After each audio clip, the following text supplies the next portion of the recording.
Officer of Finance, Marsabit County. Good morning, everyone. Tapaso Bonaya, Chief Finance Officer, Marsabit County.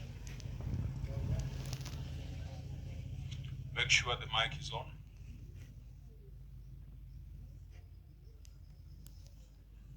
Morning again. My name is Amina Chala, CC for Lands, Energy, Urban and Housing Development, County Government. Thank you. Good morning, everyone. I'm Ambaro Abdullah Ali, the CC for Education, Skill Development, Youth and Sports, Marsabit County. Good morning, I'm Godfrey Godana, Principal Administrative Secretary, Office of the Governor, Marsabit. Good morning, I'm Fabina Rumbekula, Chief Officer of Fisheries, Marsabit County. Good morning, I'm Kampale Adibulbul, Chief Officer for Education, Marsabit County. Good morning, everyone. I'm Hussein, Assistant Director, Accounting Services. Good morning, everyone. My name is Simon Hobes, Director Internal Audit. Thank you. Good morning, everyone. I am Galagalo, Director Human Resource. Good morning, everyone. I'm CPA Bonaya Dotisora, Deputy Director, Accounting Service, County Government of Marsabit. Good morning, everyone. I'm Charles Gibu, Deputy Director, Public Works. Good morning, everyone. Francis Kamendi, Director, Supply Chain. Good morning, everyone. I'm Safi Abduba, Deputy Director, Supply Chain Management.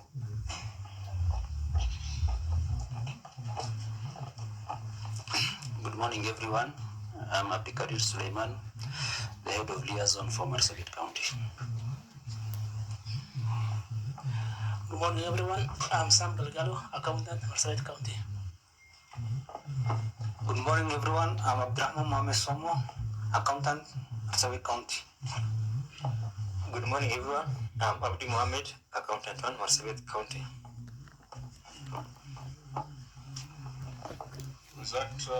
Does that mark the end of introduction of the team? Yes, Mr. Chairman, that marks the end, but I will wish to register that. No, I think let's just do the introductions first. We go through the next order before you make any further comments. This point was just for introduction. It's actually not a comment, it's about introductions. There's a member who's not here. I wanted to register that. No, we are dealing with members who are here.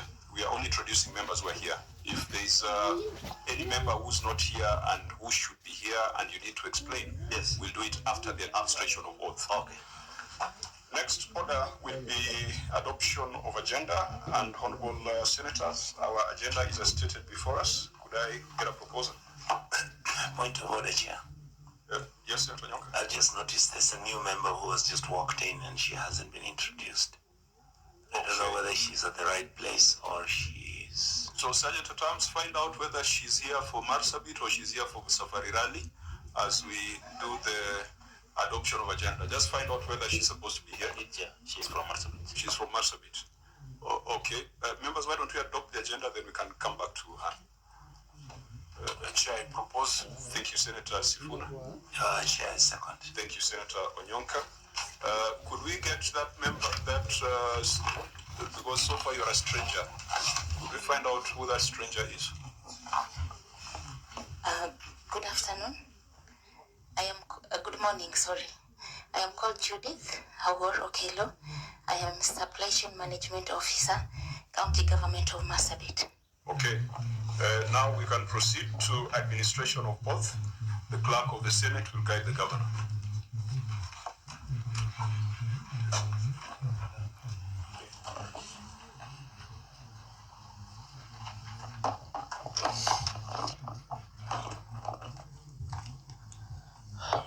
I, Mohammed Ali, do solemnly swear that the evidence that I shall give for this committee in respect of the matters before the committee shall be the truth, the whole truth, and nothing but the truth.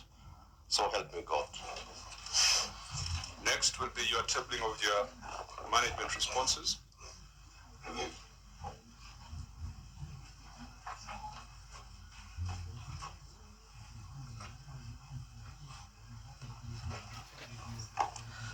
Mr. Chairman, I hereby table the following documents before the committee: management responses and accompanying annexures for the County Executive of Marsabit for the financial year 2020-2021.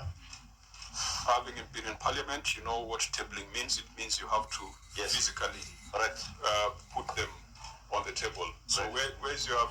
We want to see that full pack. Right. Here. Oh. Mr. Chairman, here it is. No, hand it over. I think there's a reason why we are saying that. Clerk, you cannot take until it is handed over to you. Okay. Yeah. That's about 6 reams of paper. That is what we want to demonstrate. Okay, fine. We go to the Auditor General. Those 6 reams of paper, Auditor General, have you received them? Have you scrutinized them? Are you in a position to prosecute matters before us today? Chair, we received them and we verified them and drawn our conclusion on them, so we are ready to proceed, Chair. Clerk of the Senate, could you confirm whether all that is before us was submitted and received in good time? Yes, Chair, I do confirm that we received the documents on 21st and it is within the timelines that we had set. Okay, so members, we have 6 reams of paper to go through in the next 2 hours. So let's see how that is going to work out. Senator Sifuna. Chair, it is always a red flag, and I'm sure the governor understands, having been a member of Parliament. When we appear here, we are not the ones conducting the audit. The audit is essentially a function of the Office of the Auditor General. I am very interested to know, Governor, why are these documents being presented to us today? Auditor General, we are talking about the financial year 2020-2021. This is 3 years ago. When were these documents sent to you? Chair, they were presented to us on 20th of March. Yes. This year? Yes, Chair. What is the explanation, Your Excellency? How can it take 3 years for you after an audit query is raised is then when you're presenting these documents? Should we run these documents through an authenticator first? Because we have a very big problem in this country where documents are actually manufactured to answer questions that have been raised by the Auditor General. Mr. Chairman, I'm sorry to say that if I follow the way you, Honorable Senator, you know, you said I was a member of Parliament, and it's true. If we follow all the procedures, when something is uttered, that is not proper or not well-intentioned, that suggests an imputing, improper motive. We don't manufacture documents. So, Governor, for the record, my question is, from why would it take 3 years you have not delivered documents, but when you want to appear before this committee, suddenly those documents are presented? What stopped you from delivering these documents in 2022? Mr. Chairman, if I'm not wrong, the documents were prepared in accordance with when the auditors required them, and the team will have to look at the schedules of the auditors also to go through them. You can't just submit when they are not available or something like that. So, Governor, did you get the question really? Maybe you need to reframe your question, Senator. Governor, the audit happened in 2020. Yeah. Yes. We are in 2024. Did it actually happen in 2020? I doubt. You are doubting me. I'm a member of this committee. If you are looking at a financial year of 2020-2021, I can be briefed on the specific dates. Order, Governor. If we are going to proceed in an orderly fashion, allow the Senator to frame his question, and then I'll allow you to respond. Proceed, Senator. Governor, the year that is under review is 1st of July 2020 to 30th June 2021. So perhaps I'll phrase or direct this question to the Auditor. Auditor General, for a report of July 2020 to June 2021, when was the audit conducted?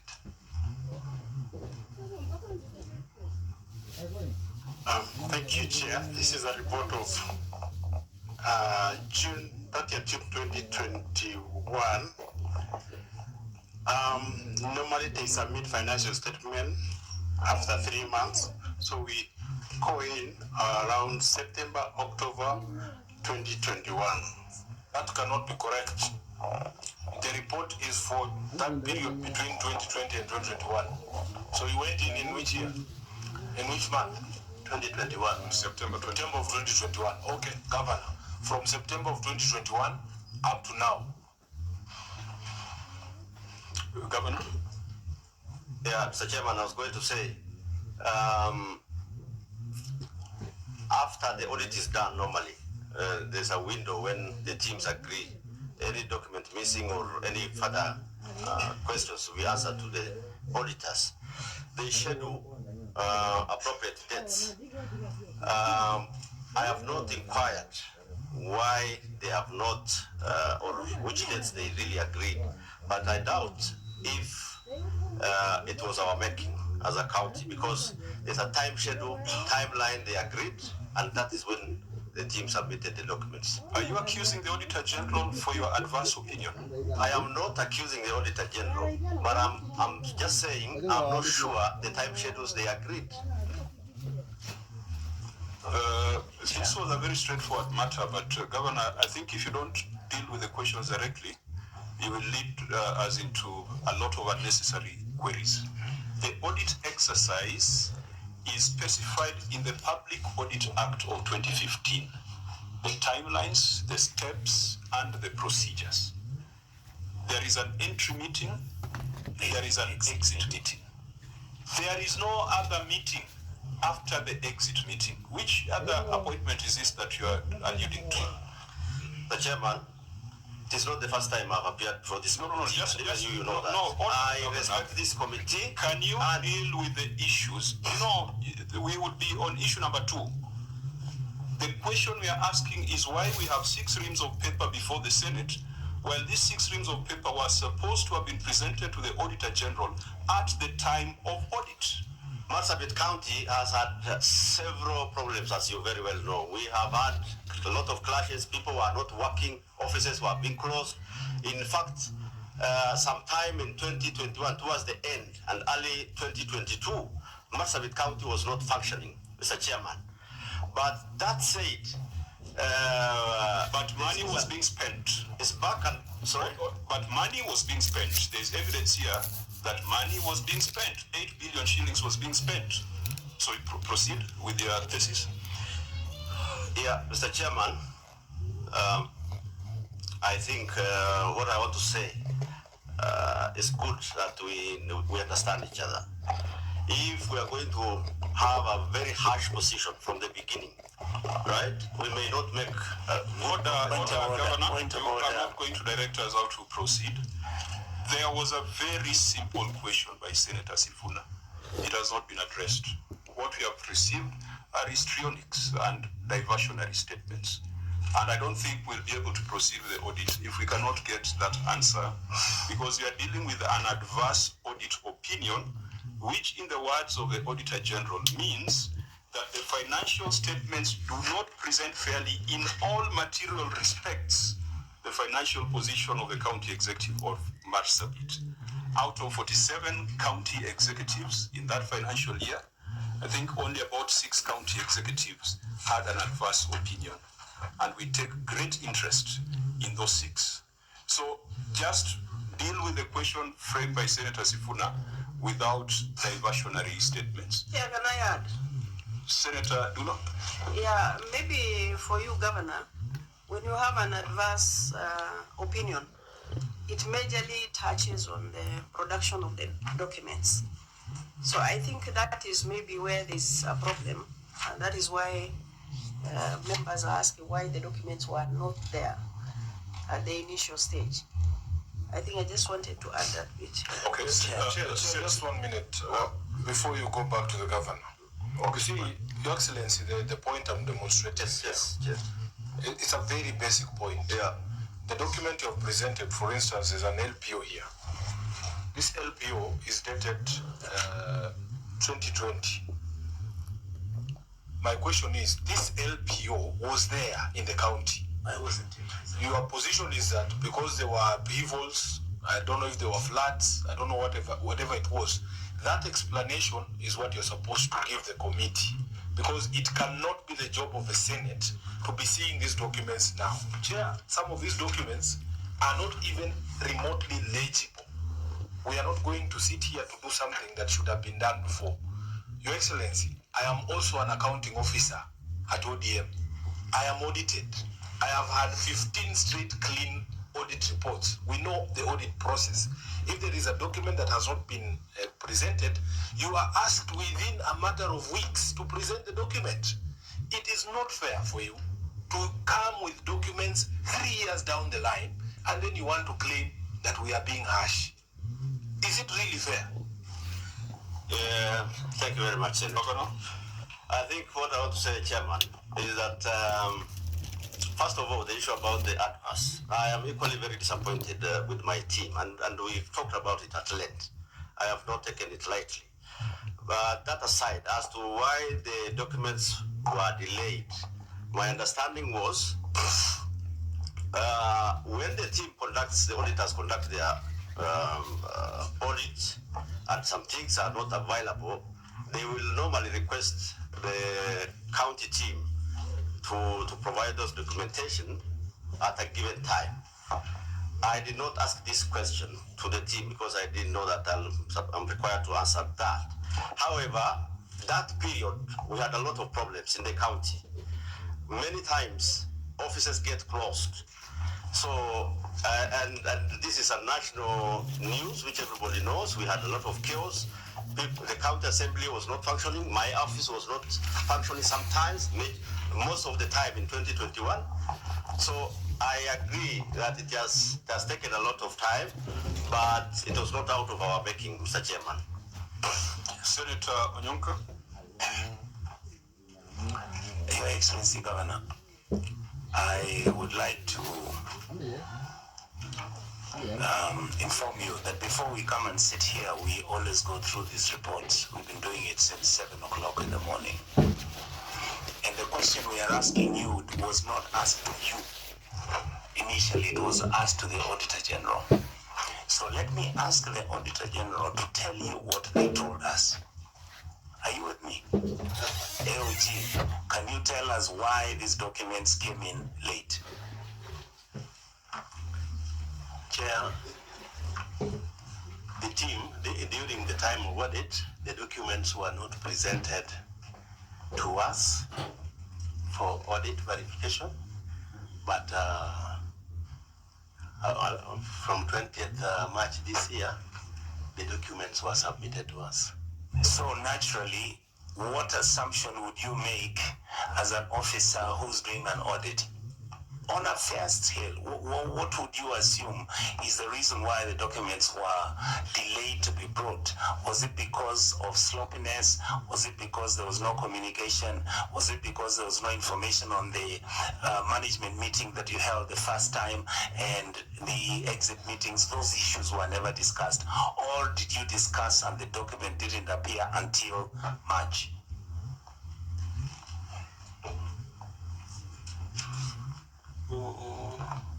Yeah, sometimes one of the assumptions we make is that probably when they receive a letter from the Senate, they take it more seriously than when we are demanding for the same. How many meetings did you arrange, exit meetings? And you need to be coming with that correspondence before us.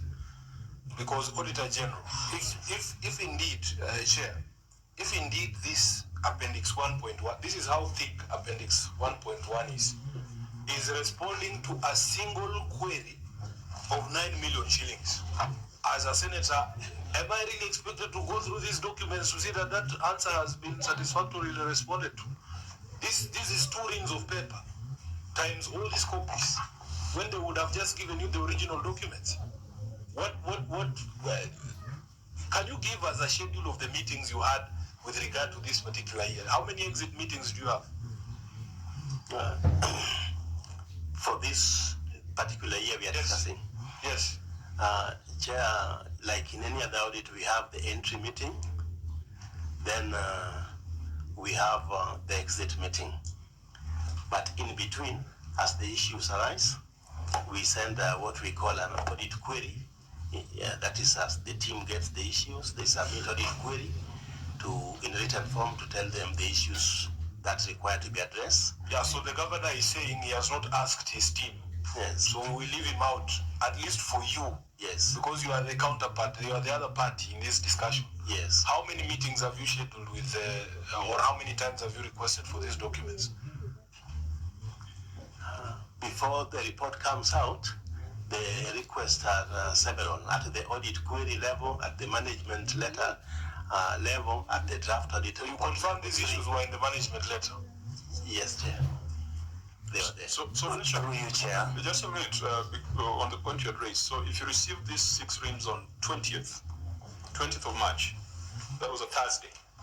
So between Thursday last week and Wednesday this week, you've been able to go through these 6 reams of paper. Chair, we received them when there was some of my teams were in Marsabit undertaking a CDF audit. So we directed that they verify what they can on the ground.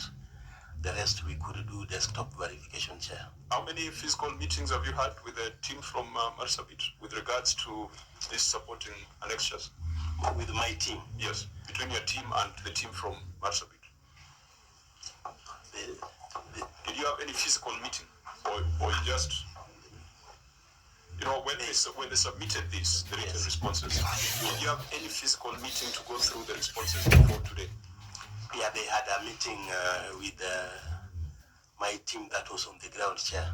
How many? One. Just one meeting? Yes. Auditor, do you know if the documents that were presented in Marsabit were originals or the same copies that are before us? Were they originals?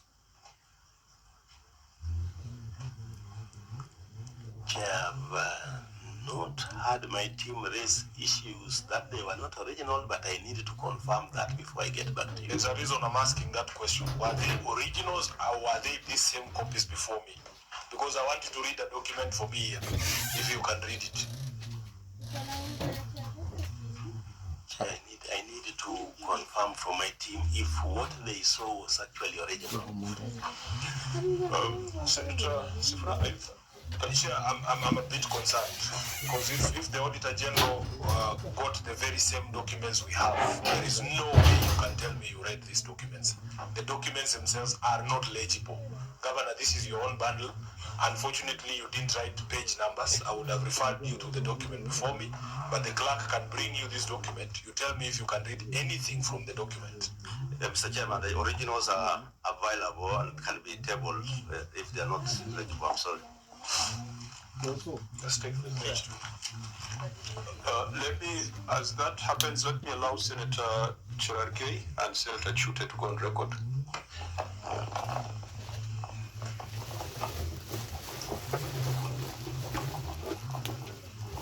Good morning. My name is Mohamed Sheikh Chute, Senator from Marsabit, friend of this committee. Okay, please make sure Senator Chute has the 6 reams of annexures also. Chair, good morning. Cherargei Kiprotich is my name, the vice chairperson of this committee.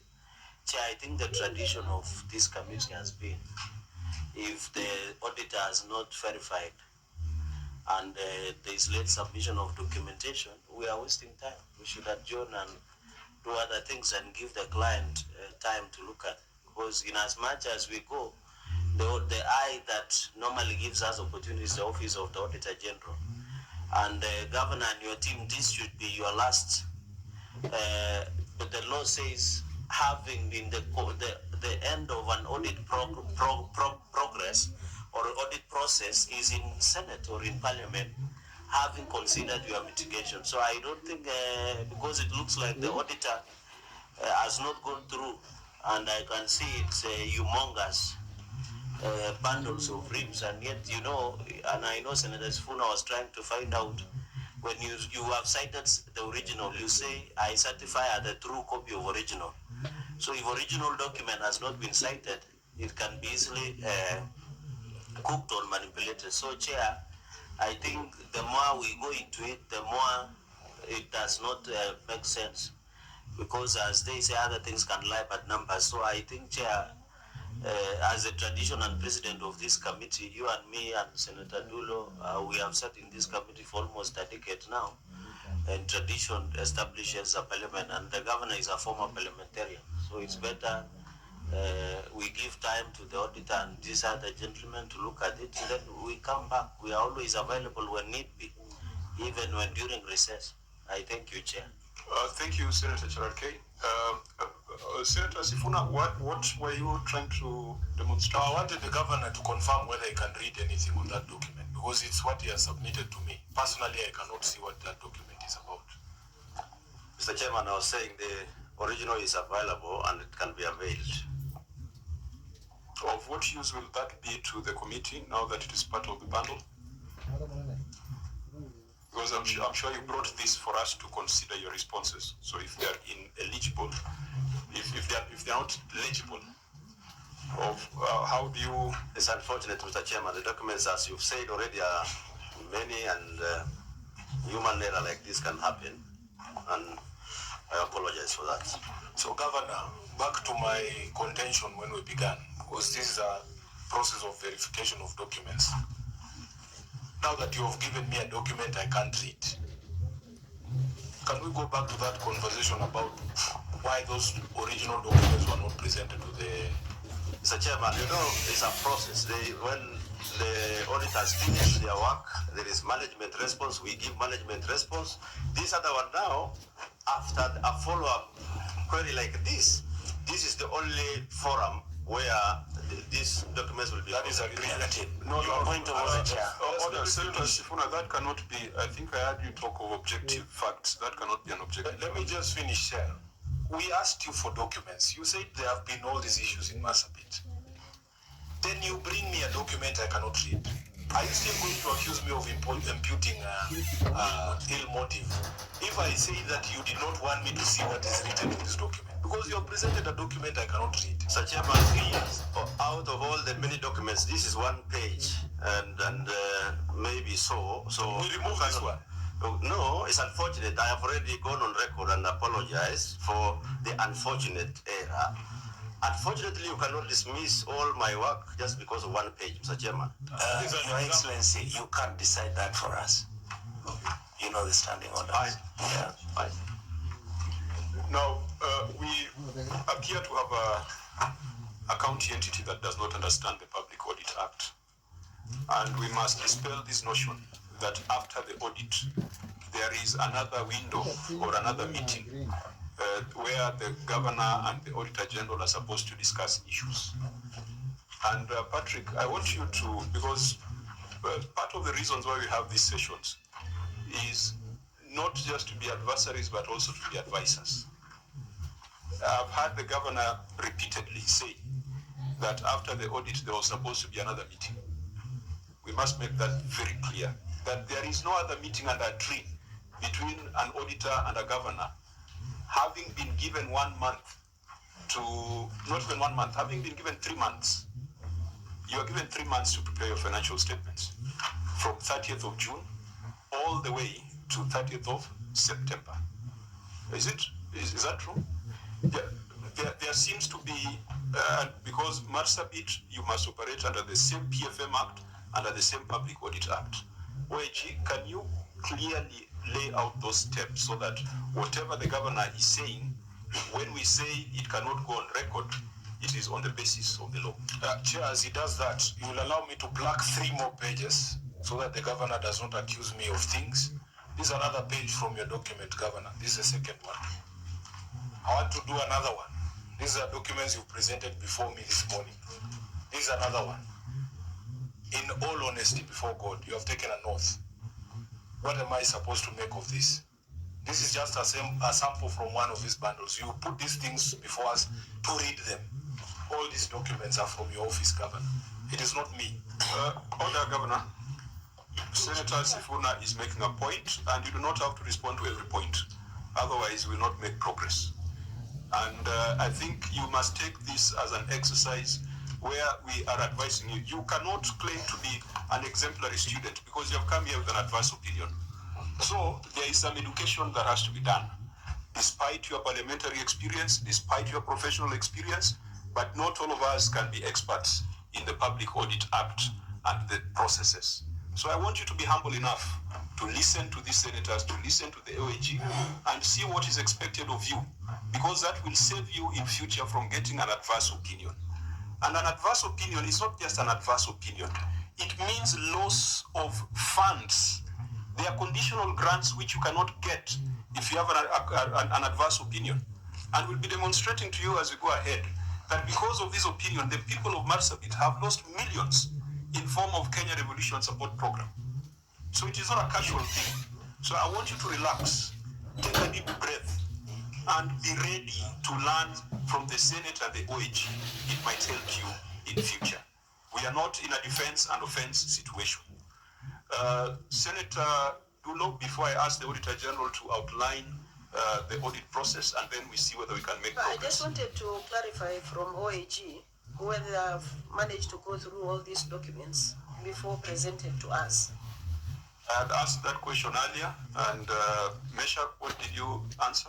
In my brief, I said that certain issues need physical. Is it only projects, Chair, or the other documentation that are within the audit? Actually, it touched on several issues, not just projects. So does that mean you are not ready to proceed, or you are ready to proceed? Because you cannot be half-half. We are ready to proceed because on quite a number of issues, we were able to draw conclusion. Yes. Chair, maybe looking, the people who give us the third eye, and I want to say, and we know, Governor, the reason you are here, I want to repeat, is this is the final process where it will be considered and audited. If the Auditor General has not gone through the entire documentation, the entire physical verification as per the Public Audit Act. Chair, Marsabit is one of the counties among 47. He who comes to equity prevails in equals. So what happened? Every executive or county assembly that has appeared before us, Chair, has always come when the Auditor General has verified documentation, has even cited some of the projects, has even gone through and even made the timeline of Parliament has been provided. In this case, the auditor is handicapped because now we'll be wasting the Senate and Parliament resources if we will be saying now audit query number 50, the auditor says, please put aside, I will need to go back to Marsabit to cross-check. We'll be doing a half-baked exercise, Chair. So I think what we can do is let us, so that we, and when we are doing a report, we don't do a report that is half-half. When we are doing a report for Marsabit, for Isiolo, for Nandi, for Nairobi, we must do it in completion. We cannot go back to the plenary and tell the Senate, when Meshach OAG came on audit query 1, he said he needed 90 days to go and cross-check. So we did audit query number 7 and number 8. So in all fairness, so that all counties, because these things are broadcast live and all counties have appeared here, let us, Chair, as a committee, maybe we do what we call a small recess and agree, because my worry is the precedent and tradition, and somebody like Onyonga who is senior and Dulo know that if we start this, another county like Bomet will come and say, in Marsabit, when the auditor said they had not considered the audit query number 5, you allowed the executive to proceed. So we are going to quote that same precedent to proceed in Bomet, for example. So we need to be precise and specific so that we don't build contradicting precedent. And in my own opinion, if there is because this is the last resort of the audit process, and also to be fair to Marsabit County, is that when they come, they now has been verified, we look at their documentation, we look at their response, their mitigation, then we see when we are report writing. Because we can hurry, and then when we table a report at the Senate, we say in audit 1, 2, 3, the audit did not verify, and therefore we request that the Senate adopts report with far-reaching consequences that might affect even the governor and other senior county officials who participate in the auditing process. So in my own opinion, let us do the normally we do with other counties. We have done this before and we'll always be there. Even if the governor will tell us in 2-3 days by Tuesday he wants to come back when he's ready, we'll always be available, Chair, when an call, because we are doing this duty. We want to protect the law and the Constitution of the Republic of Kenya. So we cannot allow ourselves to in a situation where you want to have your cake and eat it at the expense of the parliamentary procedures, Chair. So I think let us give time to OAG to go and do their work, finish, and then come back, then we proceed. Okay, thank you, Senator Chiragi. Let's allow Senator Mofai to go on record, then we come back to Thank you, Chair. This is Senator Mwendagataya Mofai, the county member of this committee. Welcome. We can allow Senator Mariam Omar first. Chair, if I can recall during briefing, I asked the same question of if the auditor has verified this document. And the response is he verified and he sent auditors of the ground to see these documents and they are verified. But the question is here, is why not to avail documents to the auditors. But when it comes to verifications, I think the auditor has clearly said this thing has been clarified, has verified, and it has been supported. Thank you, Senator Mariam Omar. Yes, Senator Mofai. Is it possible for us, Chair, as a committee, to retreat for 30 minutes because this issue is contentious? Okay, why don't we first canvass the issues that will need determination, then we see whether they are, because you know there are precedents which you can apply, and sometimes the retreat only occurs when there's an unprecedented situation. I don't think what is before us is unprecedented so far. Chair, in support of Senator Mofaya, let's have about 10 minutes retreat, kindly. 5 minutes. 5 minutes. Order, Chair. Order. Senator I don't know what the retreat is supposed to resolve. This is a straightforward matter. The committee has dealt with issues like this before. I don't think we need to retreat anywhere. We will resolve whatever question is to be resolved here. Yeah, I think even the application of standing order number 1 is only where there are no provisions and precedents. Members, I don't think we are facing very challenging issues that might prevent us from making a decision. And sometimes when you make decisions in camera, the entire team that has come from Marsabit might not benefit from our reasoning. That's why sometimes it's good to have this very open conversation, so that when we come to a conclusion, it is a reasoned conclusion. I don't want anyone to go and say that Senator Chute influenced us when we went in camera, or Senator Sifuna influenced us when we went in camera. Let's hear from Senator Nyoka, and then we can take a view on how to proceed. Your Excellency, I want you to look at the Auditor General's report. Do you have it there on your table? The Auditor General's report. You have it. Go to page 2.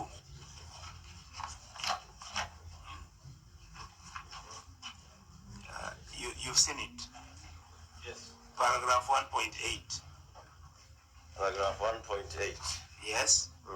The conclusion down there. Consequently, the accuracy, page 2 on the OAG report. There's a small point I want you to see where we are. Consequently, the accuracy and completement of the financial statement for the year that cannot be confirmed. Why? There were no documents. Go to page 3. V, unexplained variance of bank accounts. Are you with me? It's on page 3, the third paragraph. Consequently, they don't seem to be on the same page, Senator. The Auditor General's report. The Auditor General's report. I think he's. Just get him the right. Sorry, give me the right one. Yeah. I think there's so much paper in front of us that it's very difficult to keep track. Senator Nyoka, maybe now that you have the updated report. Yes, proceed. There are two things here. One is a preliminary matter raised by Senator Cherargei and Senator Mofaya on how to proceed. In my experience as chair, I have hesitated to make decisions in camera, and that is why the media is here, and that is why we have these cameras here, because we want the people of Marsabit to understand our reasoning and the background of the decisions that we make. So there's that preliminary matter, which I'll give a proposal, not as a directive, but for the consideration of the committee. There is also the audit process, because that's where we started from, why we are having 6 reams of paper today, and whether the Auditor General has had time to go through and satisfy themselves. But I said that at this point, let's take an advisory stance. Auditor General, can you tell the county executive of Marsabit what the audit process is and what the responsibility is and what it means when you have an adverse opinion and how that can be cured, if any? Just take some 2-3 minutes on that. Thank you, Chair. On the audit process, before we go to the field, there's that planning which we do, identifying the key areas, the high-risk areas. Then let me focus on the field. We get to the field, there's that audit entry meeting where we sit with the management to brief them on everything that we will need, the documents that we will require, areas that we will visit, projects that we will need to examine. Then in the course of the audit, still in the field, as teams raise issue, there's an audit query raised to them to address before the conclusion of the audit. Then at the conclusion of that field work, the audit team again meet with the client in what is called exit meeting, where we now brief them that we came across these issues and you will have to see them in the management letter. Then after that, we follow them with the management letter in writing. We give them days to respond, 2 weeks to respond. Then after that, we verify their response. Whatever is not adequately responded to again, we write to them a draft audit report informing them that you have a window of 3 to 5 days to respond to these issues. Otherwise, you will find them in the audit certificate.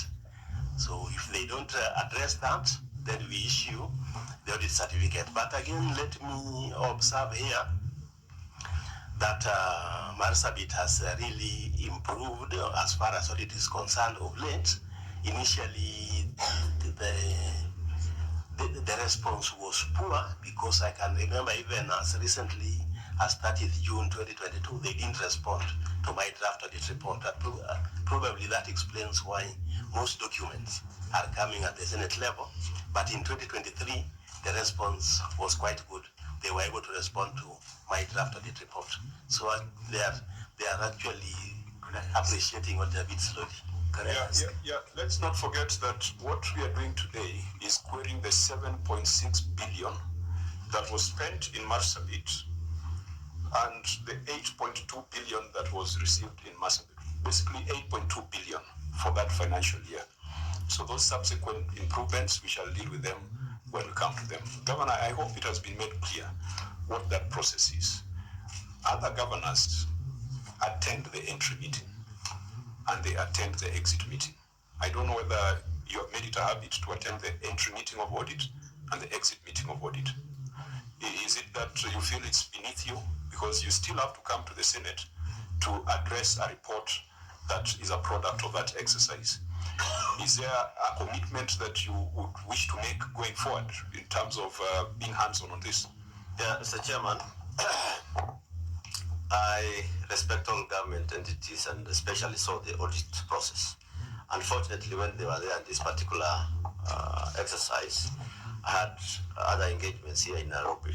Otherwise, I don't, disrespect the process. But for your assurance, I want to commit that I'll ensure I will be part of the audit process from the beginning to the end. And by the way, about the adverse opinion, I've already taken administrative action, and that I'll be able to demonstrate given the opportunity, Mr. Chairman. So what we have before us is a report that is saying that 8.2 billion in Marsabit cannot be accounted for. So we need to find out whether it was stolen or Onyonka, if it can't be accounted for, what is a likely consequence beside theft? It's in a bank somewhere, in somebody's private bank account. Okay. Back to the other preliminary matter that Senator Mofa and Senator Cherargei had raised. I want to persuade you that owing to first the volume of records before us, that we deal with the first 2 or 3 issues, and perhaps we'll demonstrate the need to go with what Senator Cherargei has already put on the table. But I didn't want us to reach that conclusion until we have tested the responses and the issues raised by the Auditor General. There has been a brief that the Auditor General has done. Already the senators have put a lot of queries on the records that are before us. That we could just, so that even if it gets to the point where we are terminating, assuming that is the consequence, they know the reasons why the Senate has sent them back home, if we are to send them back home. But if we are to test 1 or 2 and we realize that after all the records are there, then we shall proceed until conclusion. Senators, would you be convinced that we test the issues before us before taking a decision on timeout? Chair, I think there is a principle of double jeopardy. Since we have said, we would call this one incomplete because the auditors have not gone through. So we don't want to subject the client into principle of double jeopardy, because if the response in query 1, because this one audit query might interlink with another audit query. Sometimes because it's cross-cutting in years, we have seen in years where some of the audit queries are cross-cutting.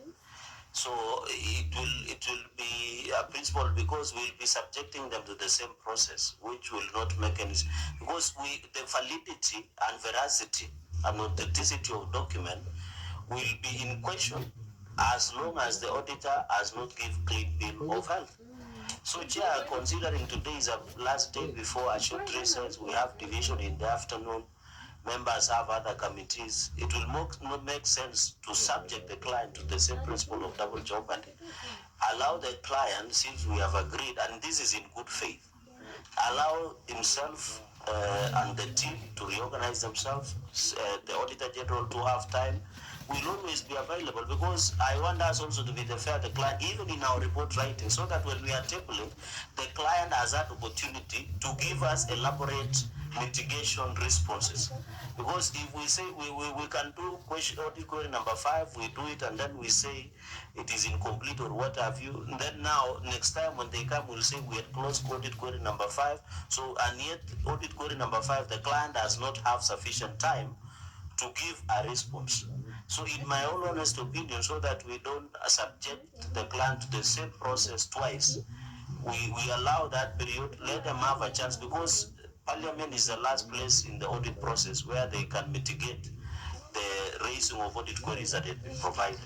So, Chair, we should just allow a John there, allow the client to put the house in order, and then come back. I know I have had a snippet by OAG that the things in the next financial years look like they have improved.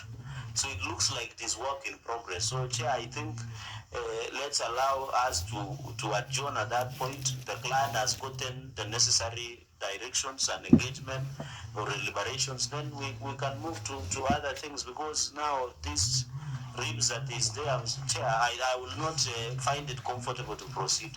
So let's allow the auditor, even auditor will have time to travel back to their hub and be on it by afternoon.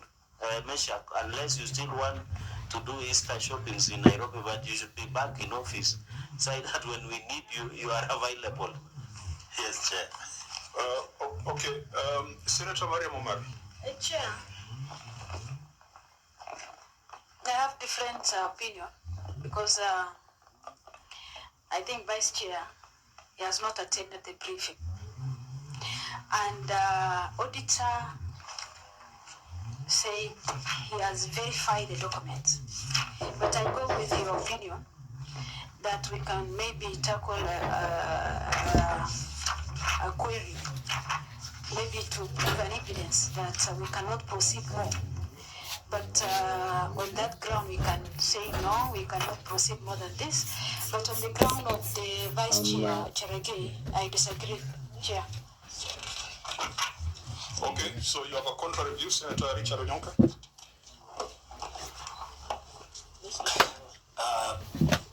Chair, the point I wanted to make earlier on, Governor, I finally got the list of the Auditor General's report on 2021 for the year Marsabit, the year ended 2021. You have it there? Okay, so I want to make a very special request. Please go to page 2. Yes. Page 2 of the audited reports of the Marsabit, the year 2021. Yes. If you go to page 2. Yes. Yes, the OAG report. The reason why, Your Excellency, we are very worried about the issue of documents. If you look at that paragraph after 1.1, variances between cash book and financial statements. Are you with me? Yeah. Look at what the auditor said. The cash and cash equivalence balance of 834 million as at 30 June 2021 could not be confirmed. You see that? Yeah. Go to page 3. At the top paragraph, he says the accuracy, completeness, and validity of the balance of 53 million as of 30 June could not be confirmed. Yeah. Come to the next one, which is in the middle, above 4.2. Yeah. He says the accuracy, the same thing. So how do I prove the accuracy? I want the documents. Then these documents came a week ago. Look at, I don't think, I can tell you, Governor, even if you paid me to go and read this thing, I can't read it for the next 1 month. Chair. So I am making a request that for me, Chair, I totally agree with what Honorable Chair Gea said. Let the Auditor General and us have an opportunity to look through this and we can come back and agree to sort it out. Could I hear Senator Dulo? I'll ask Senator Chute to have a final word on this. Senator Dulo, Senator Mofre?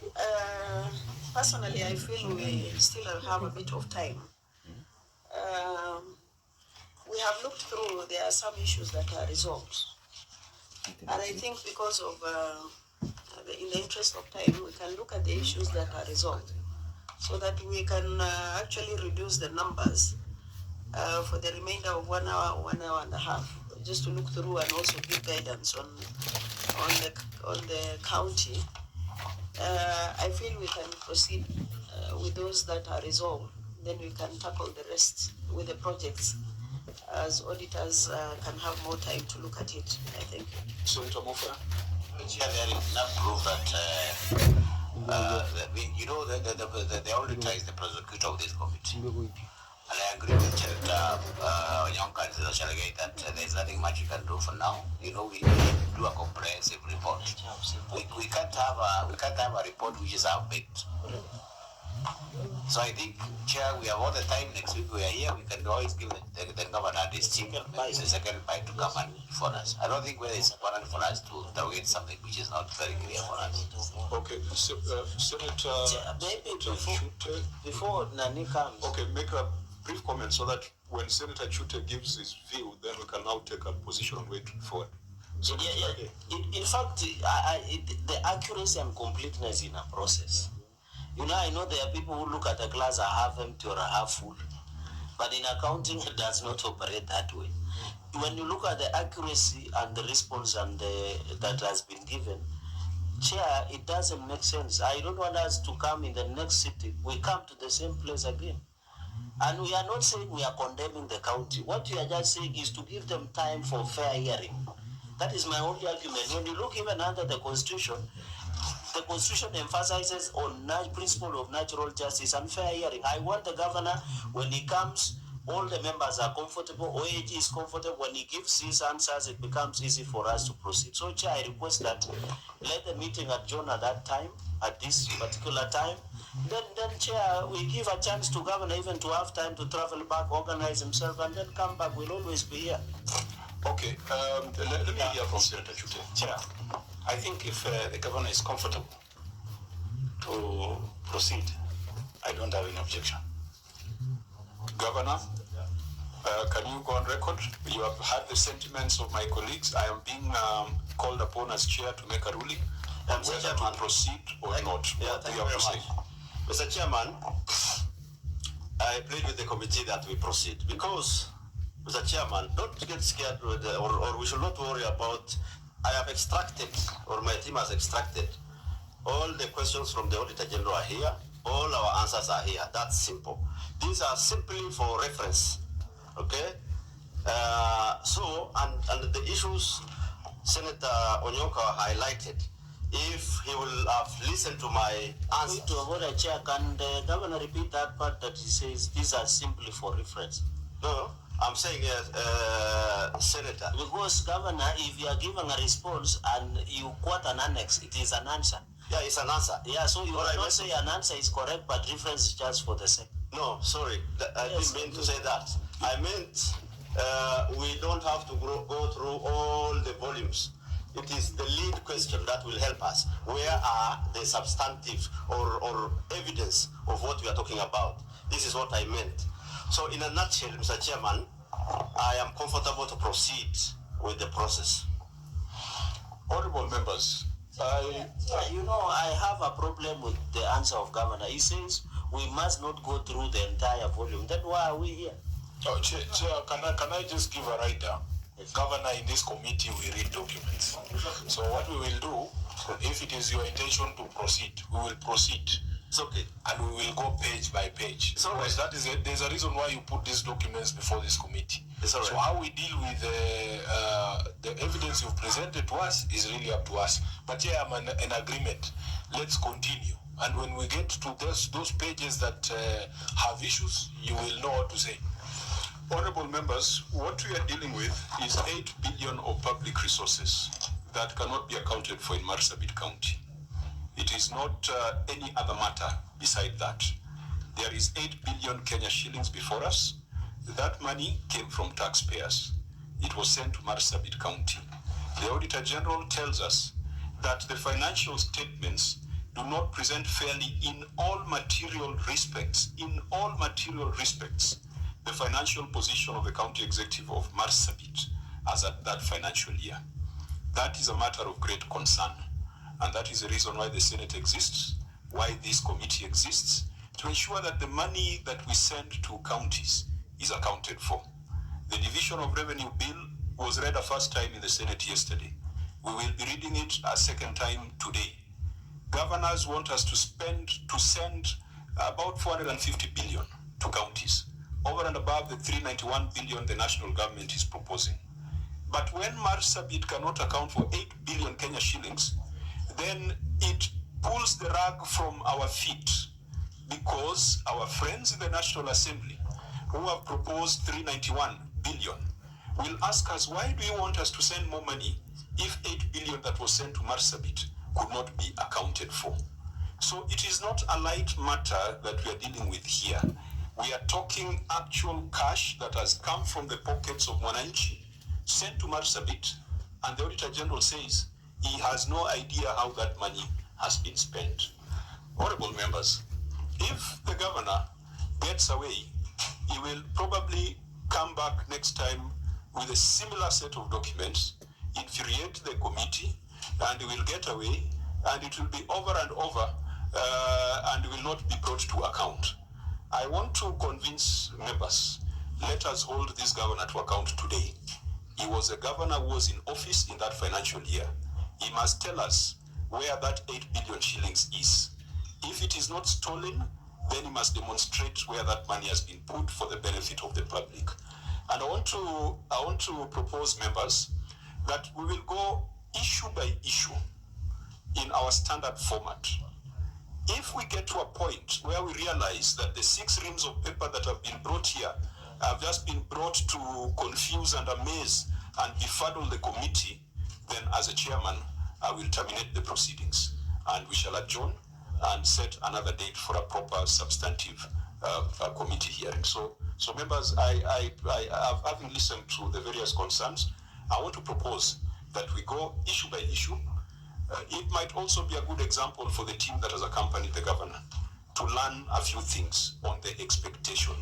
Because some governors tell their staff that, don't worry, I'm going to deal with the Senate.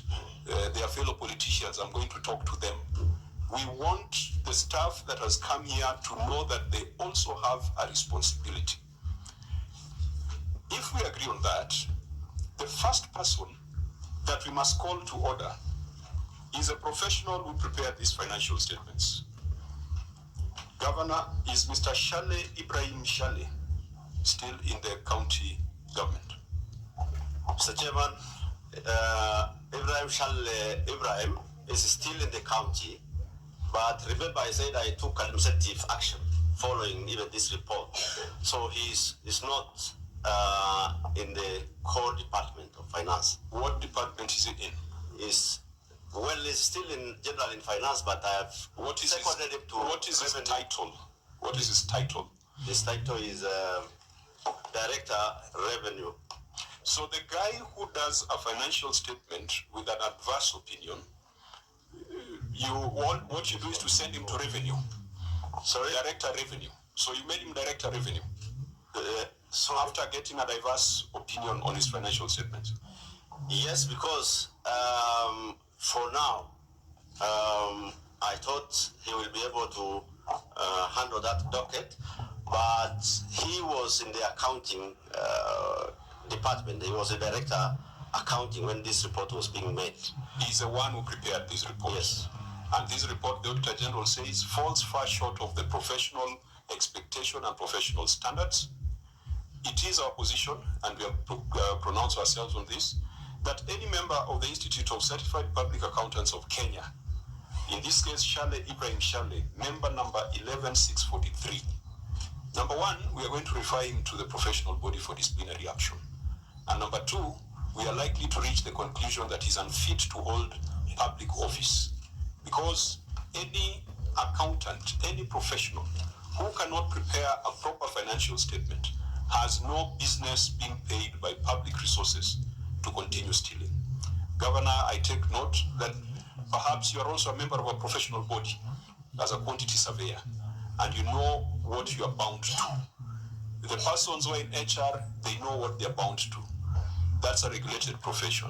The persons in procurement, it's a regulated profession. You know what you're bound to. So I think even as we go into the report, it is our position that what you are calling an administrative action is a slap on the wrist. Shale Ibrahim Shale, having prepared financial statements with an adverse opinion, must be disciplined by the professional body, and we also will take a motion to the House to declare him unfit to hold public office. With that, I want to ask the Auditor General, having agreed that we proceed, Auditor General, give us your opinion, explain that opinion, and then go to the basis of the opinion. Thank you, Chair. On the report of the Auditor General on County Executive of Marsabit for the year ended 30th June 2021, the County Executive was given an adverse opinion, which is given when the financial statements prepared do not agree with the underlying records. They're completely different. The underlying books of accounts and the records available, there's no agreement. That's when we give that adverse opinion. And that was a question mark on how much money did Marsabit receive, so that it does not sound like the chairman is cooking up numbers. What was the total receipts for that financial year?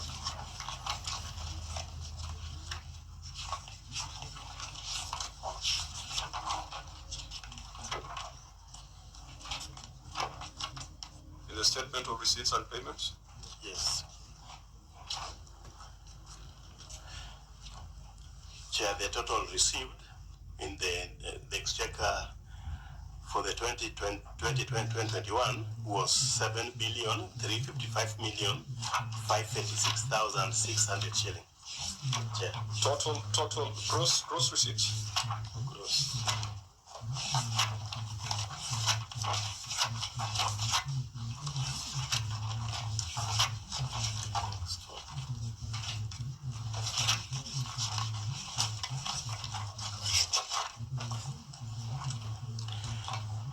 Gross receipts, Chair, was 8,224,789,009 shillings, Chair.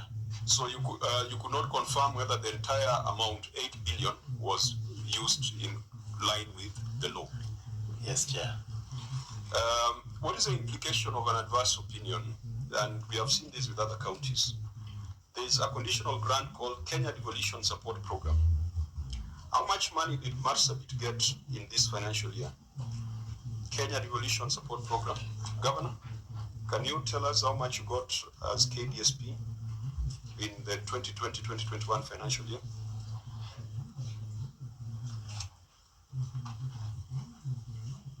We have, if you allow, Chairman, we can refer and check the... It's in your financial statements, I've seen it. I just want you to read it. Okay.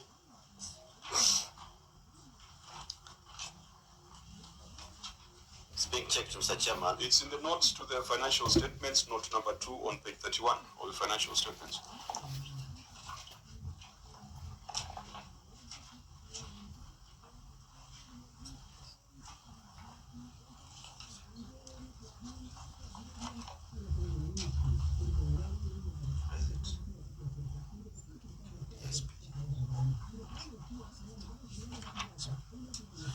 Yeah, 161 million, Mr. Chairman.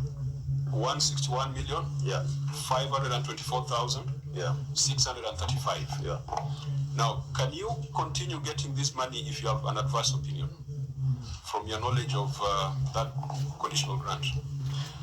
No, Mr. Chairman. So it means that this opinion has led to the loss of 161 million to the people of Marsabit.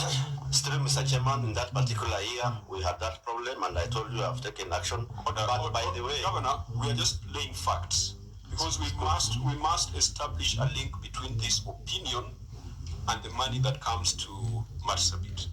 Is it a fact that with an adverse opinion, you would not continue getting the 161 million? Correct. And you see, that's why I didn't want to make any decisions in camera, because I want your officers to know that whenever they make errors of omission or commission, they are not just breaching the law, but they are also costing the people of Marsabit money. If you had 161 million, Governor, wouldn't you do a lot of things with that? Yeah, I agree with you, Mr. Chairman, but kindly if you can hear me out also. Because there's something that I needed to explain. In that particular year, we had that problem. But please note, even before, it was as a result of improvement by our team that we qualified to get that 161 million, right? But unfortunately, in this particular year, as you rightly observed, something has happened. And I've said, I've taken some action. I was waiting for your explanation. I'm still not getting... No, I'm trying to tell you...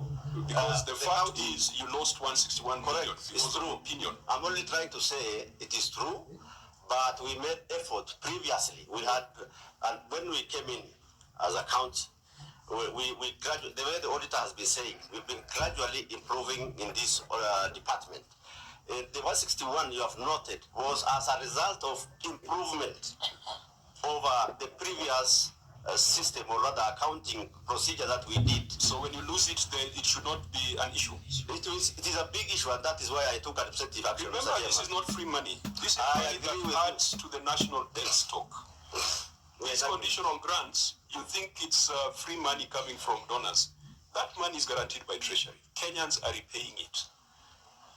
So I think we must illustrate the link between the audit opinion and loss of money. And I think going forward, we must also build a relationship between these opinions and the amount of money that county governments are getting. I do not think that Marsabit with an adverse opinion should get the same ratio and share as another county with an unqualified opinion. Chair, I've heard the governor say there were some improvements. Are you on that program now? Which program? The KDSP. KDSP has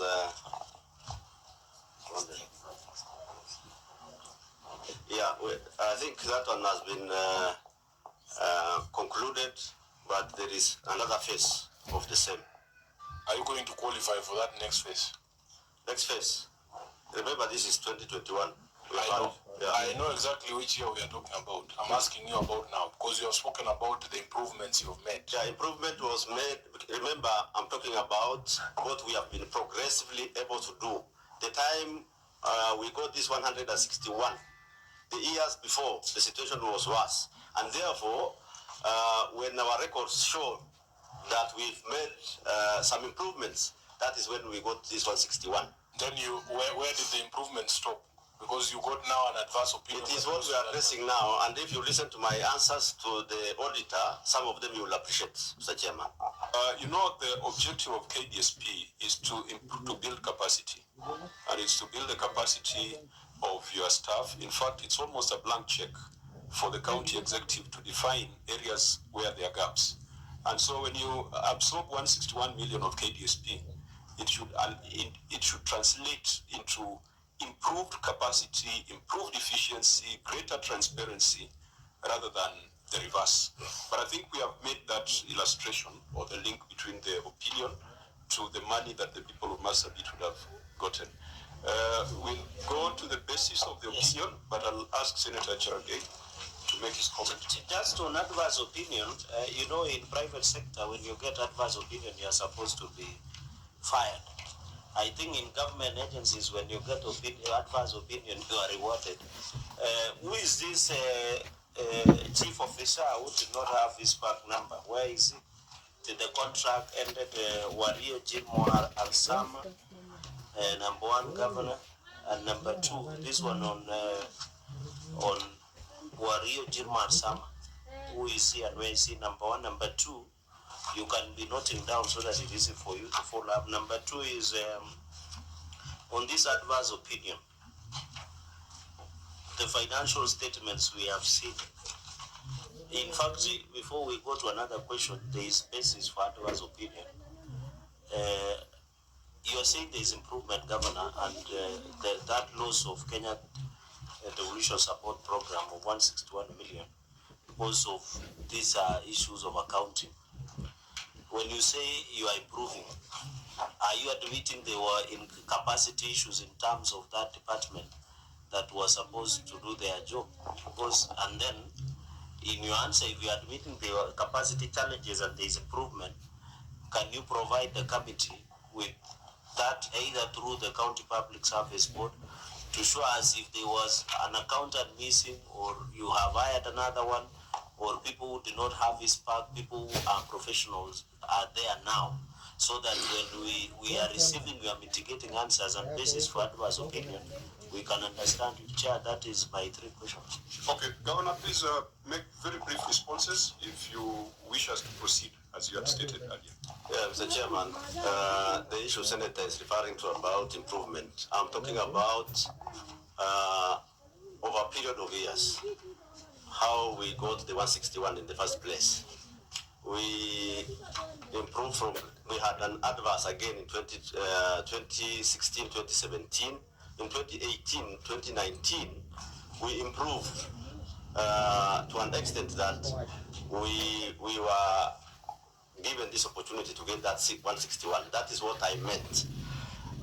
On this particular issue of 2021, of course, I have observed there was underperformance from the team, and I said I have taken administrative action, changed the office holders, and that is why the team before you today, most of them were or are not the ones who did this report at that time.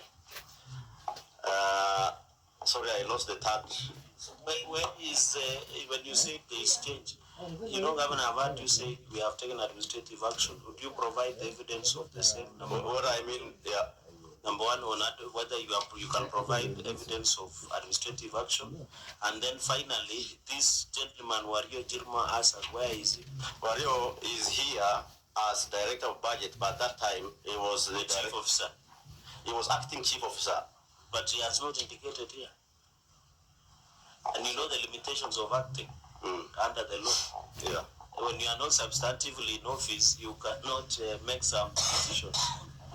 So if he was acting and he ensured he will get adverse opinion and you rewarded him as Director of Budget because of a very serious position, then that is not administrative action.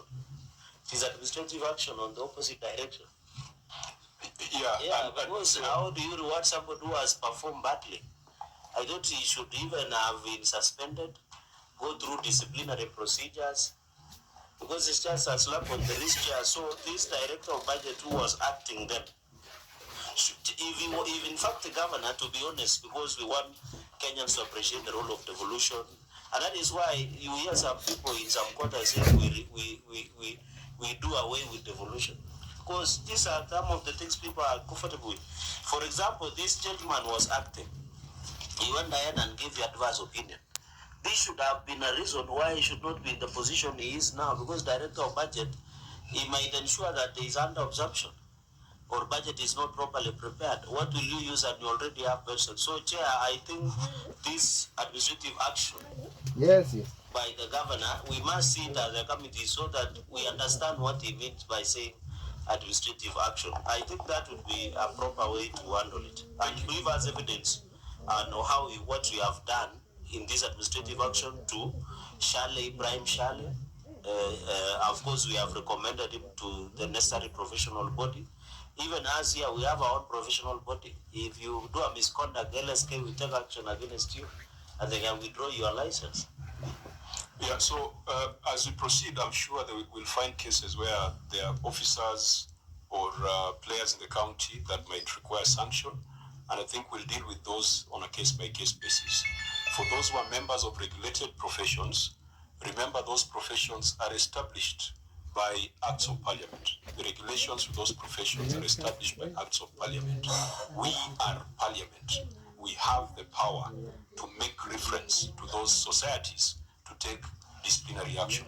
So we'll deal with members of regulated professions, the accountants, the procurement, the HR, but the other officers, we'll call upon the governor CEO to take measures that are proportional to the offenses that they are alleged to have committed. Members, let's go to the report of the Auditor General. Let's now go to the basis of the adverse opinion, starting with issue number 1.1, variance between cash book and financial statements balances. Auditor General, you read your finding. Governor, you will respond. Thank you, Chair. The basis for adverse opinion, cash and cash equivalents, paragraph 1.1, variance between cash book and financial statements balances. The statement of assets and liabilities, and as disclosed in Note 21A to the financial statements, reflects 834,498 shillings in respect to cash and cash equivalents. Included in this amount are balances totaling 58,922,818 shillings relating to 7 bank accounts, which differ with their respective total cash book balances, resulting to an unexplained and unreconciled variance of 9,796,792 shillings. Under the circumstances, the cash and cash equivalents balance of 834,000,498 as at 30th June 2021 could not be confirmed. Thank you, Chair. Governor, please read your response.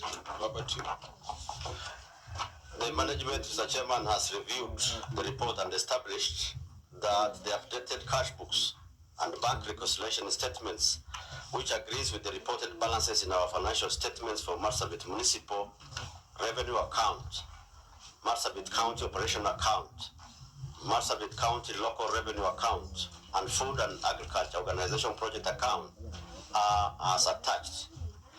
The variances noted in Marsabit District Health Account, Free Maternity Healthcare Services Account, Moyale Sub-County Health Account, Moyale Sub-County Referral Hospital were as a result of reconciling items.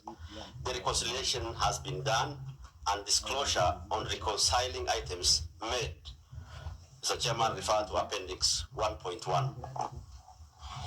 Now, Auditor General, you said 7 bank accounts. Are those 7 bank accounts named? Because as where we sit, you have mentioned 7 bank accounts. We don't know which bank accounts they are. It's a governor who's attempting to mention, and he's mentioned more than 10 accounts. So, because what we expect to see, Governor, and you will need to listen, 7 bank accounts were cited. And there are variances between the balances, cash book balances and bank account balances. So over and above this full big ream of paper, what you need to do to the Senate is list the 7 accounts. This is a cash book balance. This is a bank balance. This is the difference. And this is how it was reconciled.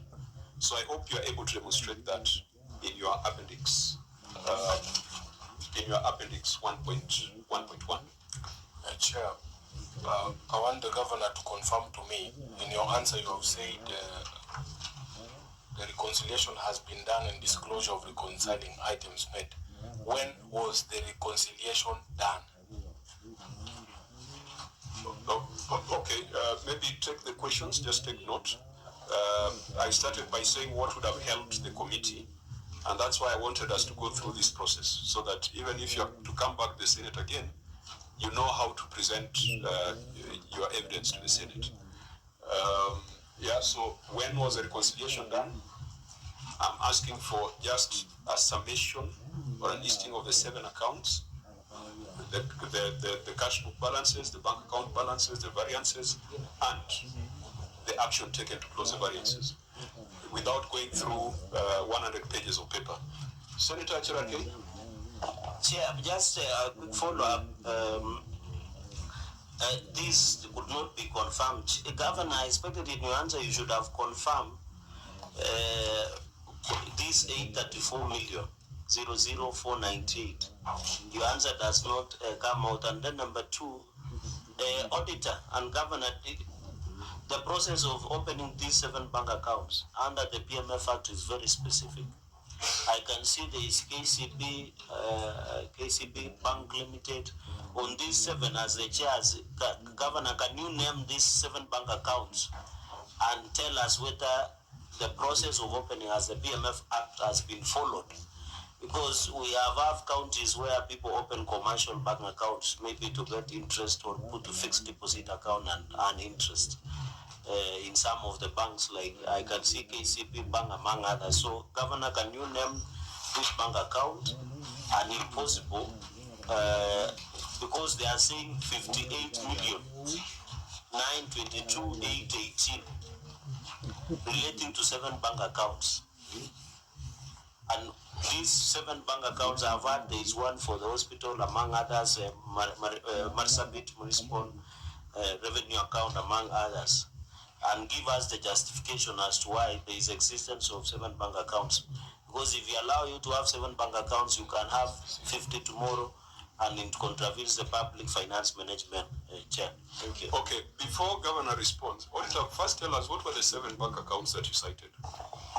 Chair, the 7 bank accounts are Kenya Commercial Bank for Local Revenue Marsabit Branch, account number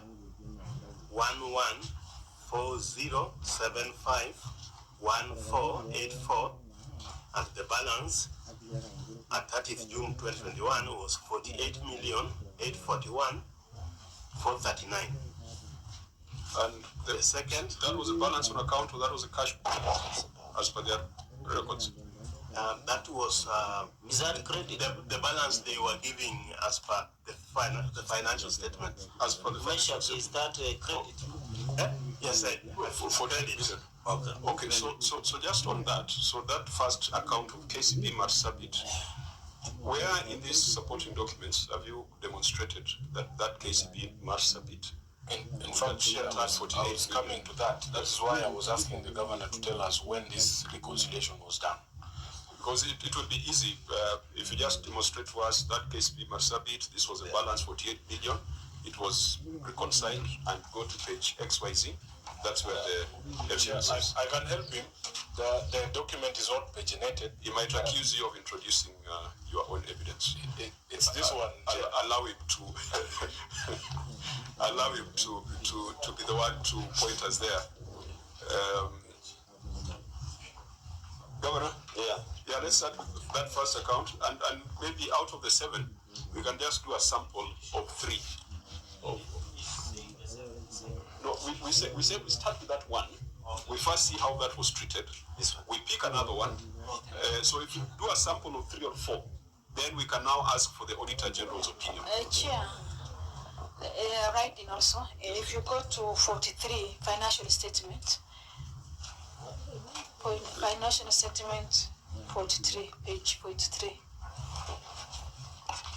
The account cash and cash balances, that is 21A, not 21A. Maybe we can, the auditor can highlight so that we can, it will be easy for us on that one. Because one of the one is saying 48 million balances is among the list. Okay. Yeah. Kenya Commercial Bank Local Revenue Marsabit branch account. Yeah. I think we can see it on page 44. So, Governor, just help us understand how you dealt with that query by the Auditor General with respect to that first KCB local revenue account. So, Chairman, if you see the annex under reference, page 6,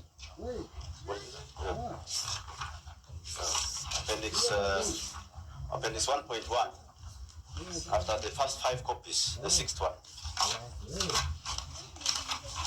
you will see bank reconciliation, Marsabit County KCB revenue collection account. Just go slowly. Which page?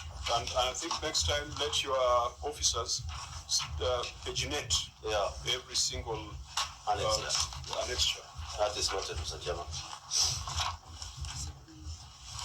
The seventh paper are the annexures. I thought the 7th is reading payments. Bank reconciliation. The next, yeah. Okay. Yeah. That is where the reconciliation has been done and is demonstrated, Mr. Chairman. The Auditor General says that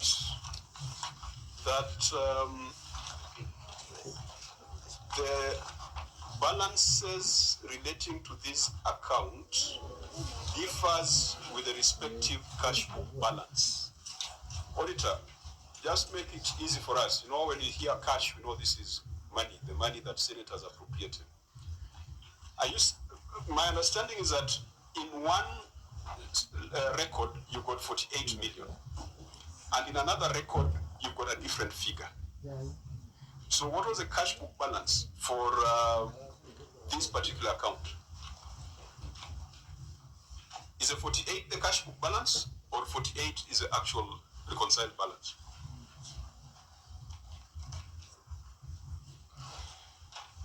Chair, the figure that you are reflecting was the cash book balance. So there was a variance between the cash book balance and what other balance?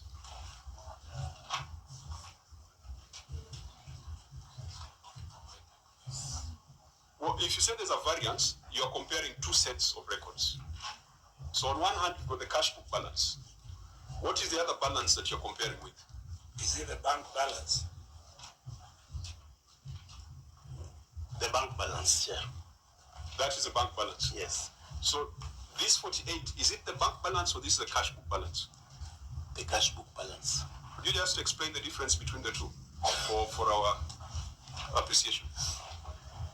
Yeah, usually the bank balance should be reconciled with the cash book balance so that we are able to see how what other transactions are reflected in the cash book balance that are not in the bank statement, or what other unique transactions were effected through the banks but were not reflected in the cash book.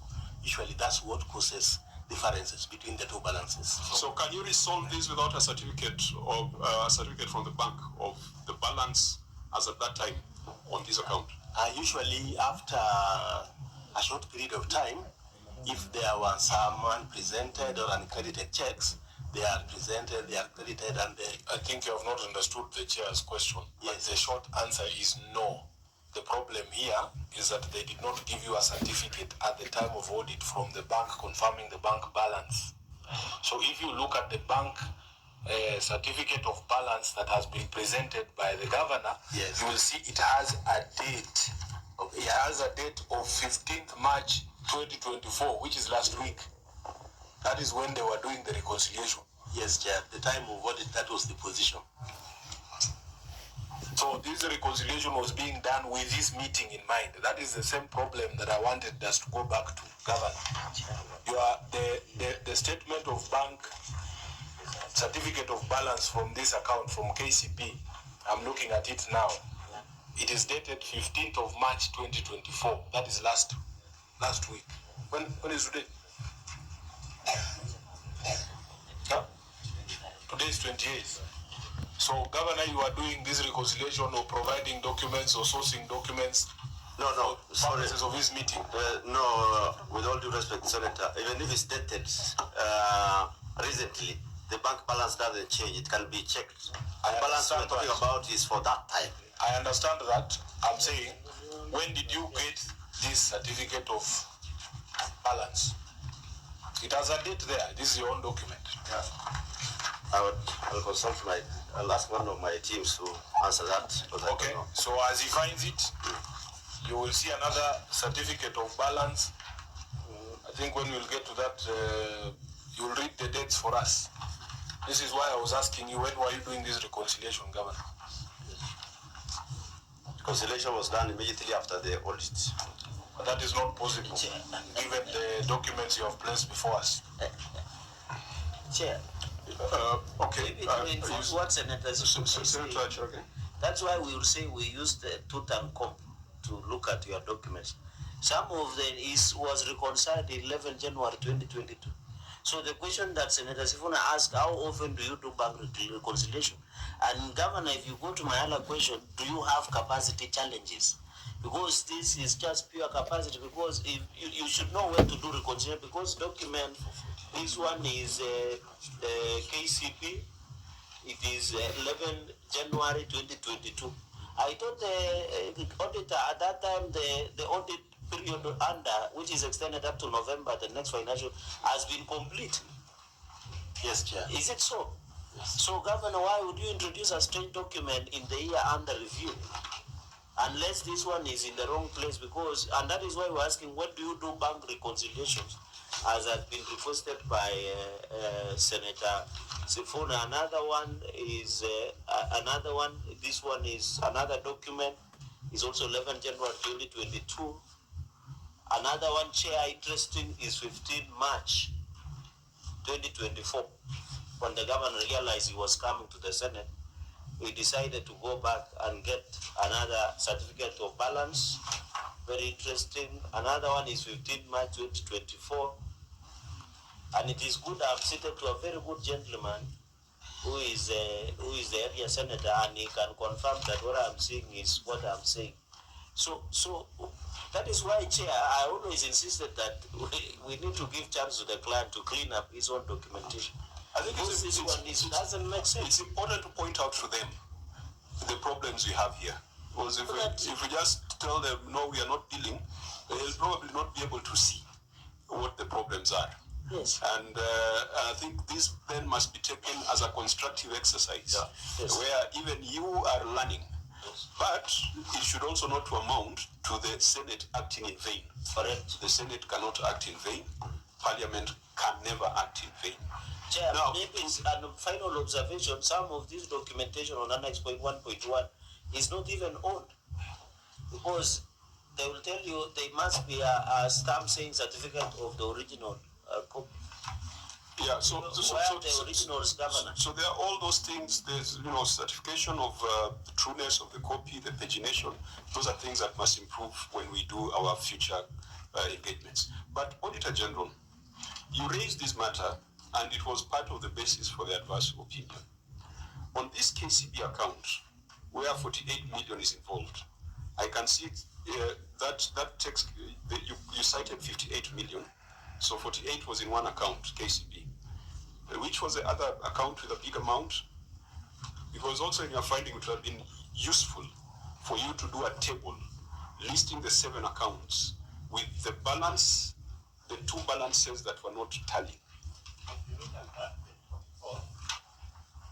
Which is the next big account? If you look at that page 44 of the financial statements, yes. The first one is that KCB 48 million. The second one again is the following KCB 9,451. Let's look at material ones. Then skip.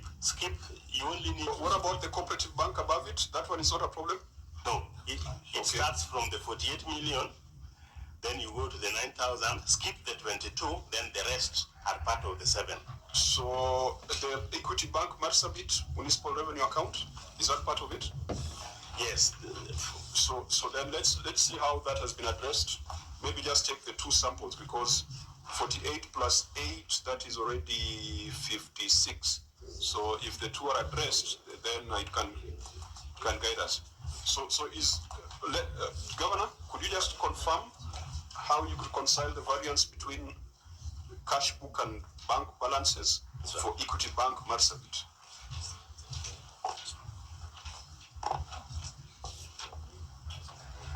Yeah, Mr. Chairman, the copy before me, if you have the same one, dated 14th January, balances.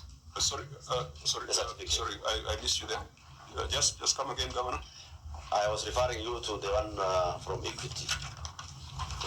Just before the one we were addressing. Is this the one dated 14th January 2022? Yes. And I was saying, Mr. Chairman, as rightly observed, the dates were recent, but I want to state that they don't change the balances as at the time when it was required. We know that. Sorry, Governor, allow us to be with you on the same page. Yeah. It is after the Marsabit County case revenue account? Before. Actually, when you get annexed 1.1 variance between the cash book and the financial, the first page. Okay. This one. Okay, so what's the story there? That is the bank balance certificates. 8.056. Yes. Which the Auditor General says there's a variance between it and the cash book. Chair, but the statement is not certified. They are only signatures. I thought when you obtain a stake, it must be certified. Hey, Auditor General, what is happening? Auditor? It's not certified. What is your expectation on that? That document. On that, let's start first from the balances. Then we go to the whether that document is even proper. Yes, that was certified.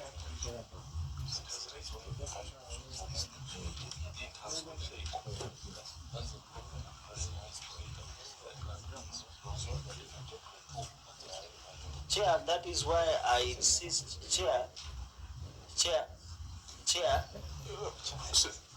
as they look at it, as they look at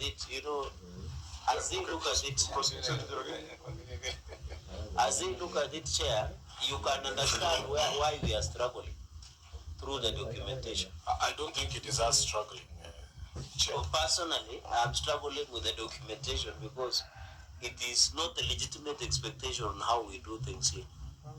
I agree with Senator Cherargei to the extent that these are things that ought to have been covered during the audit.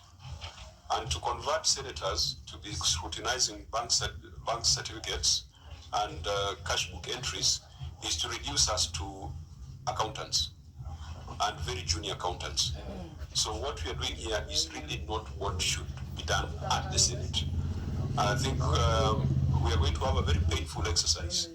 We are going to extract teeth without anesthesia today, so that you can understand what is expected of you. And if we have another round, then those expectations must be met. So auditor, you must help us. You raise this, made it a basis for the adverse opinion.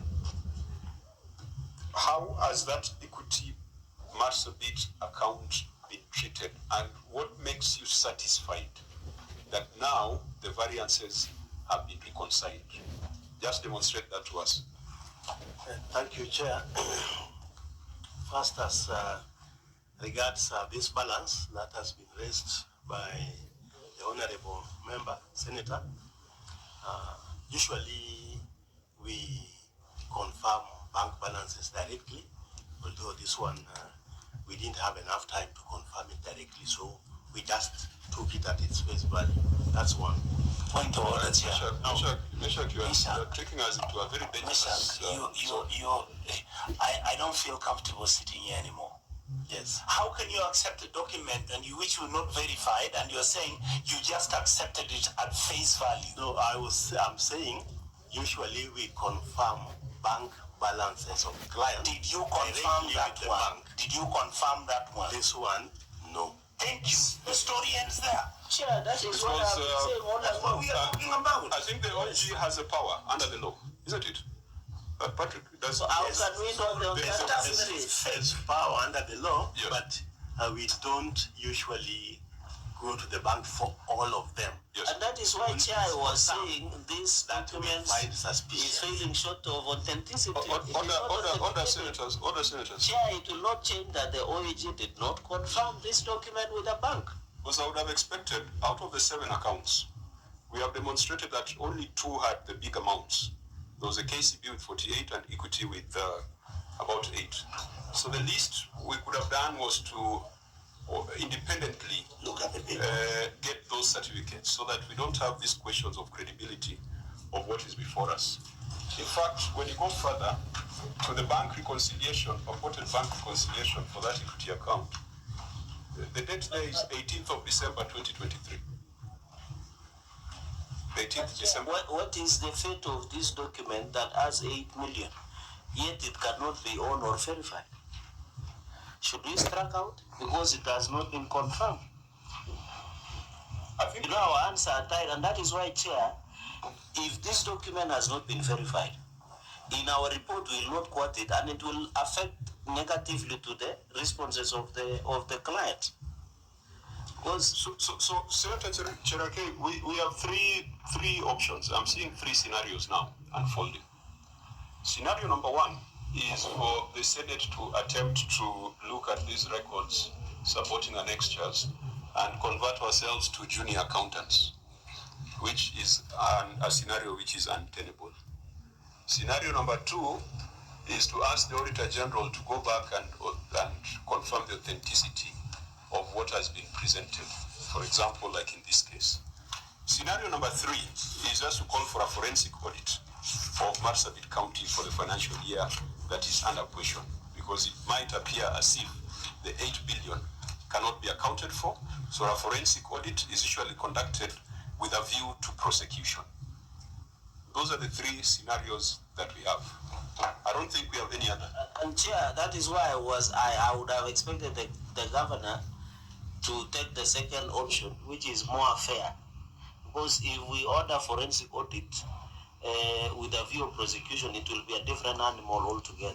And that is why, if the authenticity of this document is in question, we should have given time OAG to go and cross-check with the entity, which is the bank, then give us the correct position, because 8 billion is not small money. I know it's small money to some people, but to great people of Marsabit, it's serious money that can transform a lot of livelihoods there. So, Chair, with this document, and I know, Governor, I don't know, because this is the end of Governor through the Chair. Maybe would you be comfortable, because this document is not authentic? we strike it off, which will affect your answer and will affect our final report. Which is through the speaker. Point of order, Chair. Just so that I finish. I don't think we have capacity sitting here to determine an document being authentic or inauthentic. I think the problems we are facing, Governor, and this is what we started with, is that these documents have been generated for this meeting. And therefore, there has not been opportunity for the Auditor General to independently verify them. And the point that Chirarke is raising is that you need to certify documents. If you make copies of documents, you certify them. You don't say the originals are there. Yes, the originals might be there, but the copies you present before a House of Record should be certified. So this is the problem we had anticipated we would run into. But you yourself have said you're comfortable going on with this exercise, which I also agree with. Let us find out where the problem is so that lessons can be taught, as the chair has said. No, but I did complete my argument. Of course, I agreed with largely with Senator Sifuna, which I rarely do. But my point is very simple, Governor, and that is why we gave you an option which you didn't see it. Now, when we close this audit query, and that is why Chair was talking about double jeopardy, it will mean your answer will be less this document, which means when we'll do our report writing, it will affect the recommendations of the committee. Because this document is not authentic, because it has not been verified by the Auditor General. And that is why myself, I was cautious with the proceeding of this meeting. Because as Senator Sifuna said, we were expecting to run into turbulence. We were approaching Meru, and we were seeing the turbulence ahead as per the projection as the pilot was going to Marsabit. So, Chair, we are now in the turbulence. Should we put autopilot? Should we fly back? Or should we crash land? Thank you, Chair. Chair. We must fly. Senator Maria Mumar. Chair, as much as also we blame Governor, there is also, I have a concern with OG, because in question 1, which is a variance of between cash book and financial statement, or 7 accounts, differ from the respective total cash balances. And if you go to the receipts, cash books, and the certificates, if they can give us what are the variance between the two, is when we can clearly go to the supporting document. Because supporting document is showing the cash book is the same as and the certificates. So here, the audit query is not even guiding us anywhere.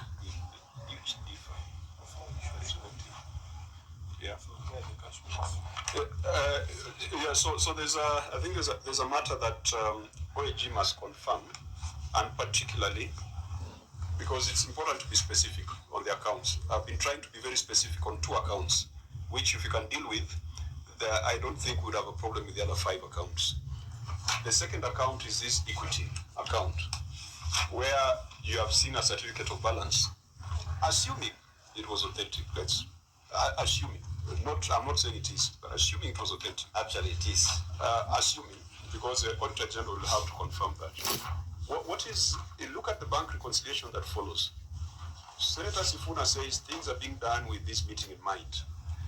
A bank reconciliation for 30th June 2021. What is a legitimate expectation on when it should be done? This was done on 18th December 2023. Auditor General, what is the expectation?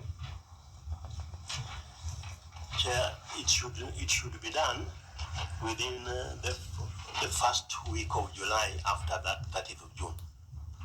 So it ideally, even if it delayed, yes, even if it was a correcting a reconciliation, yes, it should have been July 2021. Yeah, because by that time most of the transactions have reflected on both the cash book and the bank statement. But this was done on 18th of December 2023. That's 2 years later. Governor, what would be the explanation for that? Mr. Chairman, we talked about this earlier, and it was regrettable that it delayed. However, what I insist is that the facts and material content of this matter does not change. And I don't have any objection the way Senator is implying that the auditors can confirm again if they have not confirmed. Mr. Chairman, 75% of the queries have been discussed and really agreed with the auditors and my team. So, and that's what we are saying. The facts and the material content of this matter can be confirmed, and I stand by them. The delay I have said, I apologize. If they had agreed at the time of audit, we would not be having this conversation. Yes. And that's why the Constitution has deemed it fit that these reports come to Parliament. Correct. Because some agreements can also be agreements that have been managed. Yeah. So you must have an independent eye. What we're just asking you to do is to convince us that what the Auditor General raised has been fixed and fixed within the law. Correct. From the first issue you have dealt with, I, as a chair of this committee, I am not satisfied that that variance and that inconsistency that has been cited has been addressed. In my mind, I still believe that we have an adverse opinion. The opinion is not going to change, but my thoughts about this is that this reconciliation, I agree with Senator Sifuna, part of it was done to satisfy the Senate rather than to make sure that books are well kept. And when you do things to satisfy the Senate, then you can end up with fabrication of records. Senator Onyuka. Governor, I completely have utmost respect for you because you've been my colleague. We worked together in the coalition government. My history with you is very fresh in my mind. What I want to say, and I please want to beg you, you have to allow us to on this thing. I am not comfortable with what I'm being told and what I am seeing. I am completely unhappy with the Auditor General has done, and I shouldn't express my opinion.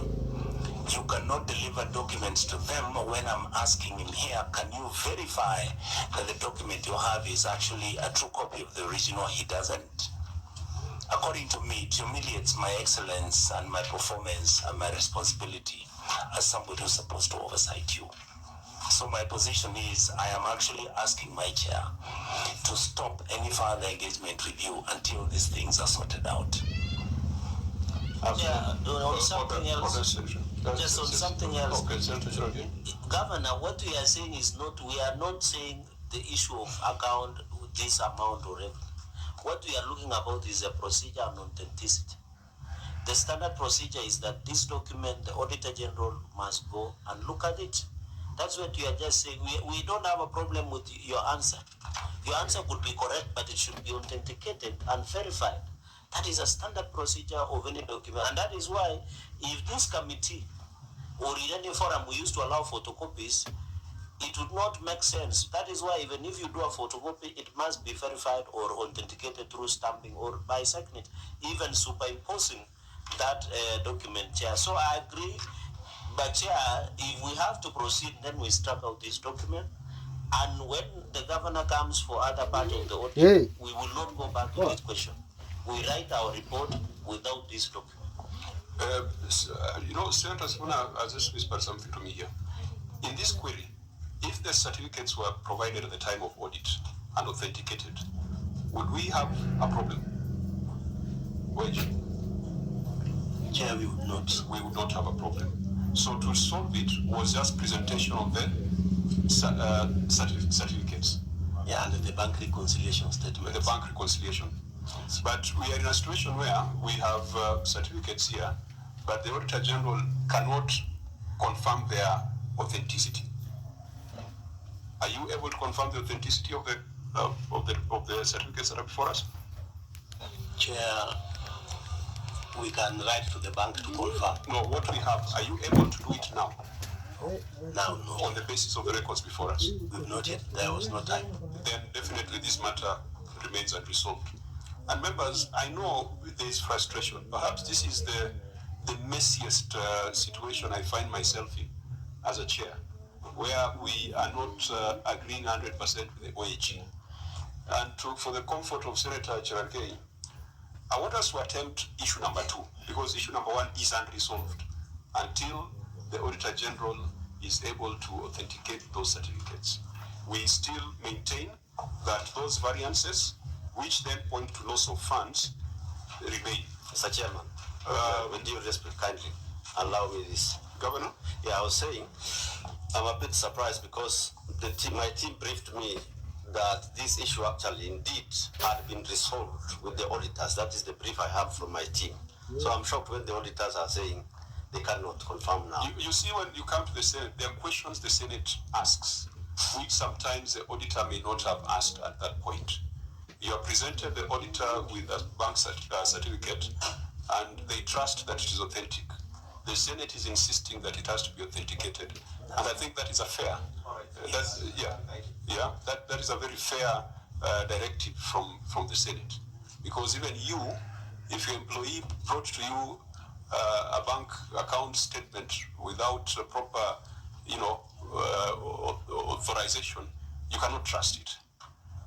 Then in that case, Chairman, why don't you follow what Senator Cherargei has suggested? Because if what the teams have said they have resolved, then we come here, then it is not resolved again. Governor, I know you are used to giving directives in the county.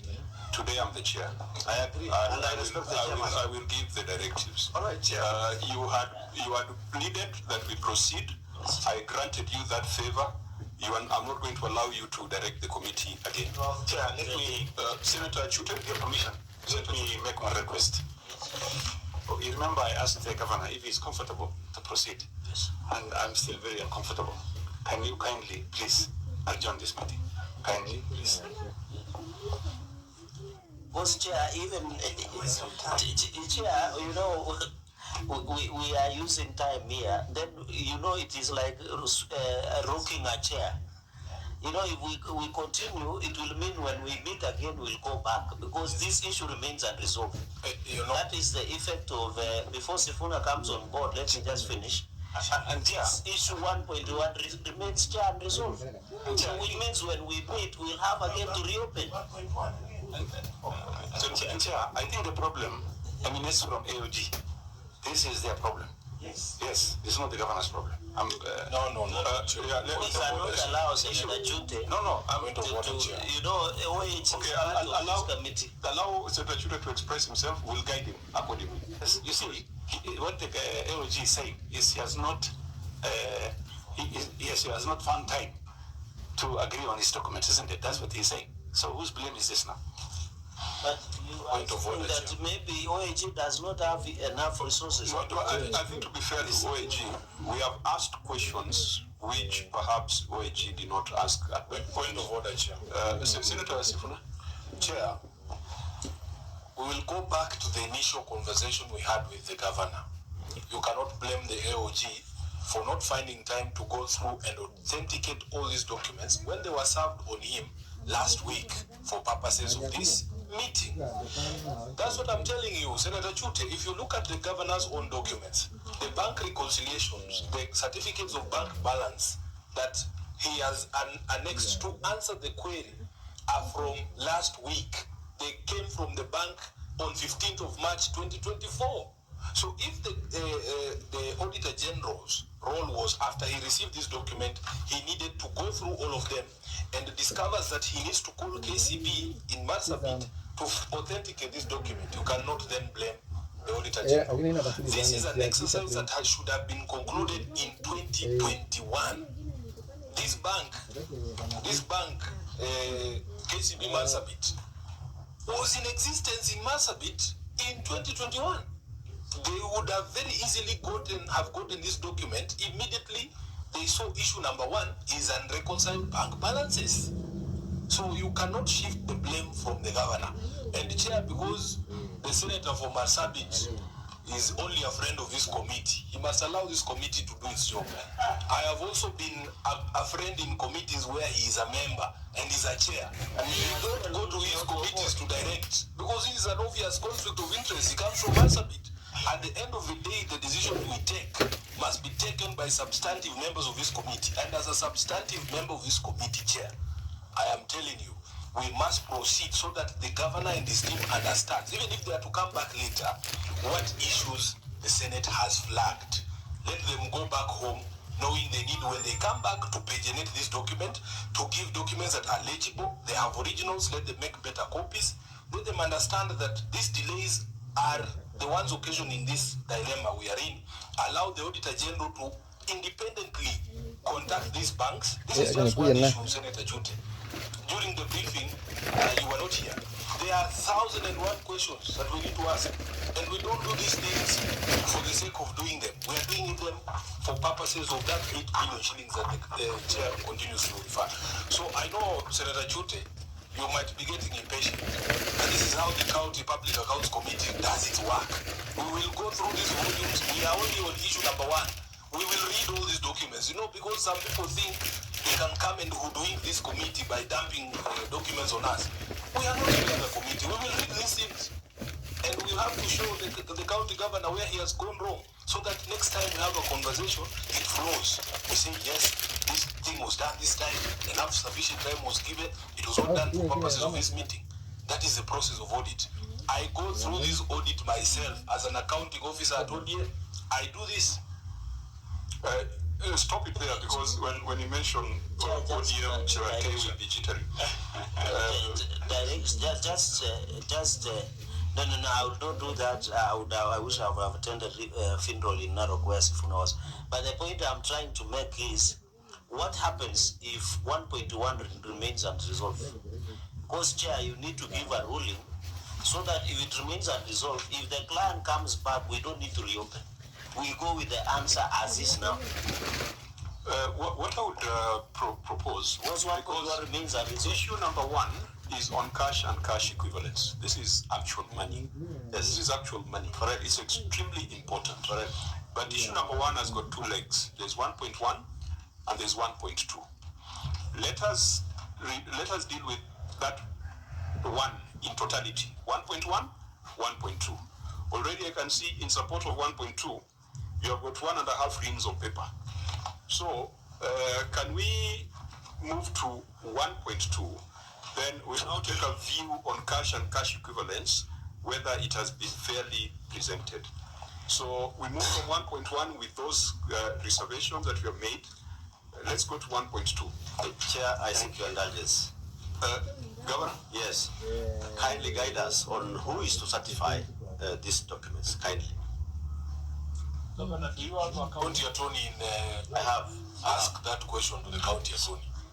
No, why I'm asking that kindly is because my team says they have given the originals to the auditors, and it's on that basis that they give copies to this honorable committee. Then, Governor, let me help you. On 1.1, our problem is on the authenticity of the bank certificates. There's a process of certifying bank certificates, and the OAG has got powers in statute to get those certificates directly. That's what we are asking the OAG to do. So let's deal with case-by-case issues. That one is clear. I think I see your officer nodding as if he understands what I'm talking about. So for bank certificates, that is clearly, very clear in practice and very clear in law what the role of the OAG is. Let's go to 1.2. Auditor General, read your finding. Thank you, Chair. Paragraph 1.2, undisclosed balance and unsupported expenditure of COVID-19 funds, which is as disclosed under Note 11 on other important disclosures, a balance brought forward from the previous year of 118,819,000 in respect to COVID-19 funds was received but not fully utilized. During the year under review, the county executive spent a total of 89,991,568 shillings. However, the balance of 28,827,432 shillings was not included in the bank balance as at 30 June 2021. Further, procurement records to support the aforementioned expenditure were not provided for review, contrary to Section 68(6) of the Public Procurement and Assets Disposal Act 2015, that require that an accounting officer shall maintain a proper filing system with a clear link between procurement and expenditure files that facilitates an audit trail. In the circumstance, the accuracy of the COVID-19 fund balance totaling 28,827,432 shillings as at 30th June 2021 and the validity of the expenditure of 89,991,568 shillings for the year ended June 2021 could not be confirmed. Thank you, Chair. Governor. Mr. Chairman, the management has reviewed the report and established that the balance of Kenya shillings 28,827,432 relating to outstanding payments that were recorded in cash book as at 30th June 2021 but did not clear from the bank. Bank reconciliations are attached for your reference at Appendix 1.2a. Further, the procurement and other supporting documents on COVID-19 expenditure are submitted for your review at Appendix 1.2b. So here the auditor is saying that you rolled over 118 million, and auditor, you'll correct me if I'm wrong, because I want to break it down in a manner that we can understand now that we have decided to be junior accountants. That you brought over 118 million into the financial year. You spent 89 million in that year. So there ought to have been a balance of 28 million held in the bank. Is that the case? Yes. That's the case. It's simple mathematics. You had 118, you spent 89, so 28 million was supposed to have been included in the bank balance as of 30th of June. So could you demonstrate that 28 million was unspent and was included in the bank balance? Which appendix here? 1.2a. Chair, I don't have 1.2a. I just have 1.2. So 1.2. So what is that? What is that there? Please explain what that is.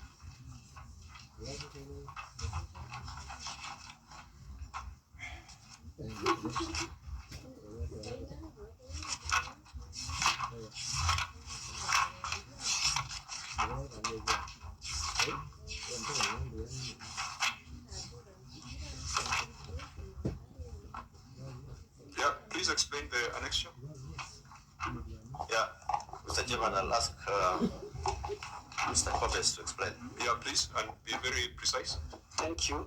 Through the chair, the report of the Auditor General says we had a balance of 118, we spent 89 during the year, and we had a balance of 28 million. Correct. As at 30th June. But within that we had payments that were made on 30th June 2021 that reflected the first week or if you look at that, the second, I think after 4 documents there, we had a statement from COVID-19 CBK.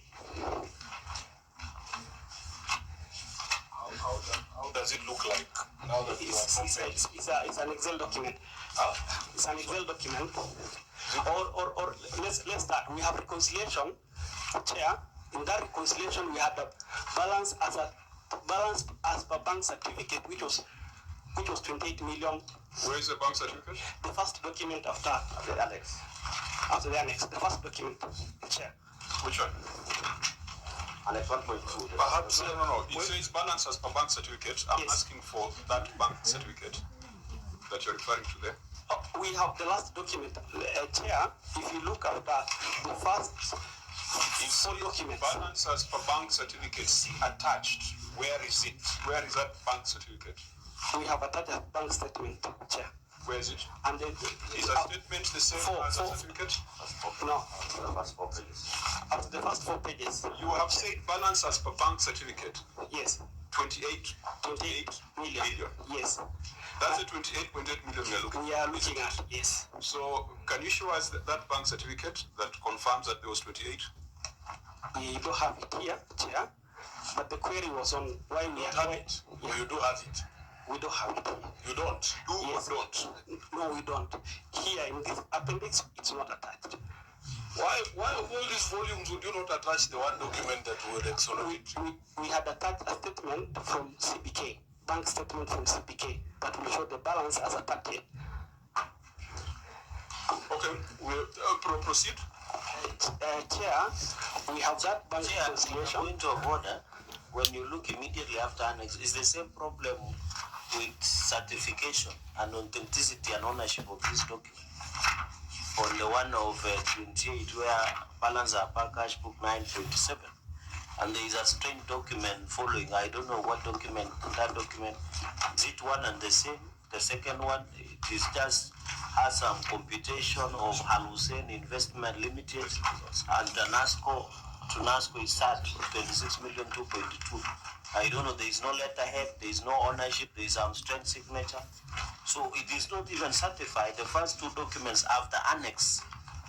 Yeah. Who is the owner of this document? Senator, I think you'll intimidate the young man. I'm not sure whether he's young or he's just small-bodied, but you'll intimidate the officer because we are going to put that question to him on even the document he's referring to, which does not have a date. Okay, proceed. Chairman, thank you, Chair. So we have bank reconciliation. The first document attached. So what does this document tell us? What's the story here? Now that you brought it to the Senate.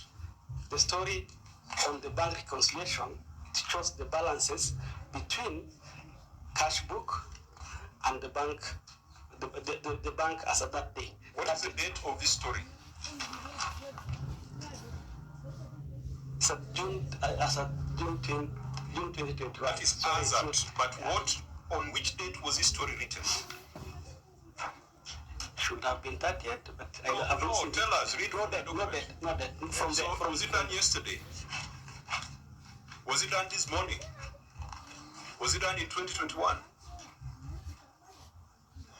Because someone might think that we are being petty, but you are brought to us a bank reconciliation without a date to convince us that the 28 million that was rolled over existed somewhere.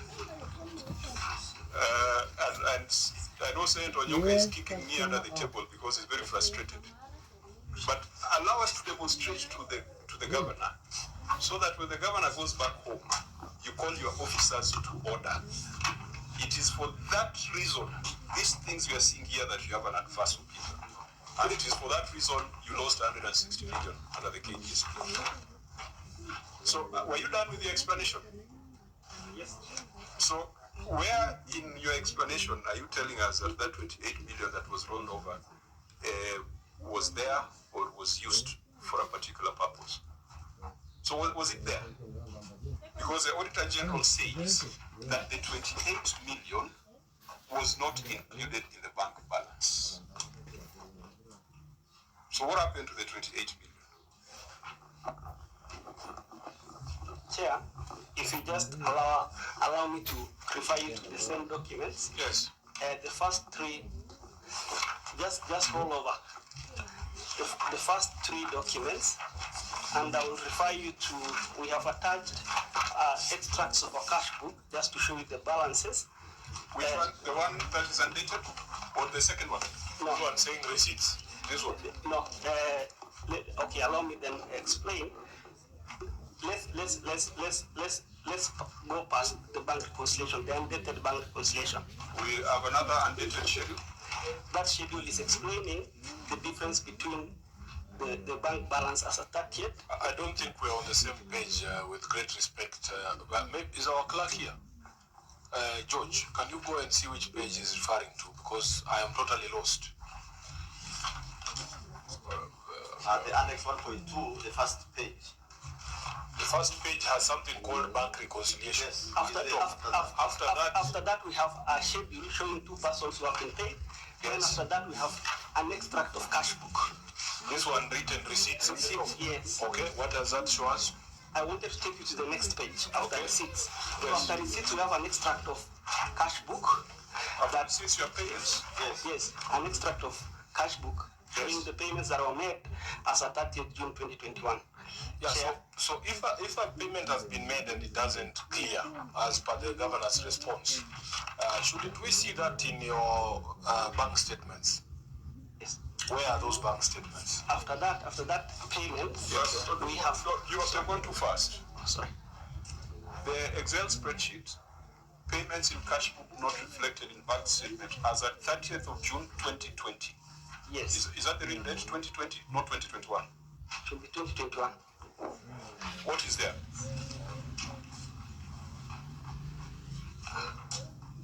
Your documents. Sorry, Chair. Should it be payments in cash book not reflected in bank statement as at 30th June 2021. No, read what is... It's 2020, it's indicated 2020. It is indicated 2020? Yes. So, what is the use of giving us that schedule for 30th June 2020? That's an error, Chair. Sorry. You see, Governor, why it was important for us to go through this? Yeah, I see. It's important. So, then, your first document undated, your second one undated, referring to a different financial year. Why do we waste time even to go to subsequent explanations? In English or in whichever language you're familiar with, this 28 million, what happened to it? Who took it? Chair, the 28 million was paid to two contractors that have done or that have worked for county government of Marsabit. Why is it difficult to just demonstrate that? Bringing us undated reconciliations and schedules relating to the year 2020. Governor, why would that be so difficult? Mr. Chairman, to 28 million out of 8 billion. To then expose us to this charade that we're going through. No, Mr. Chairman, I agree with you that a lot of errors have been made in the process of demonstrating that.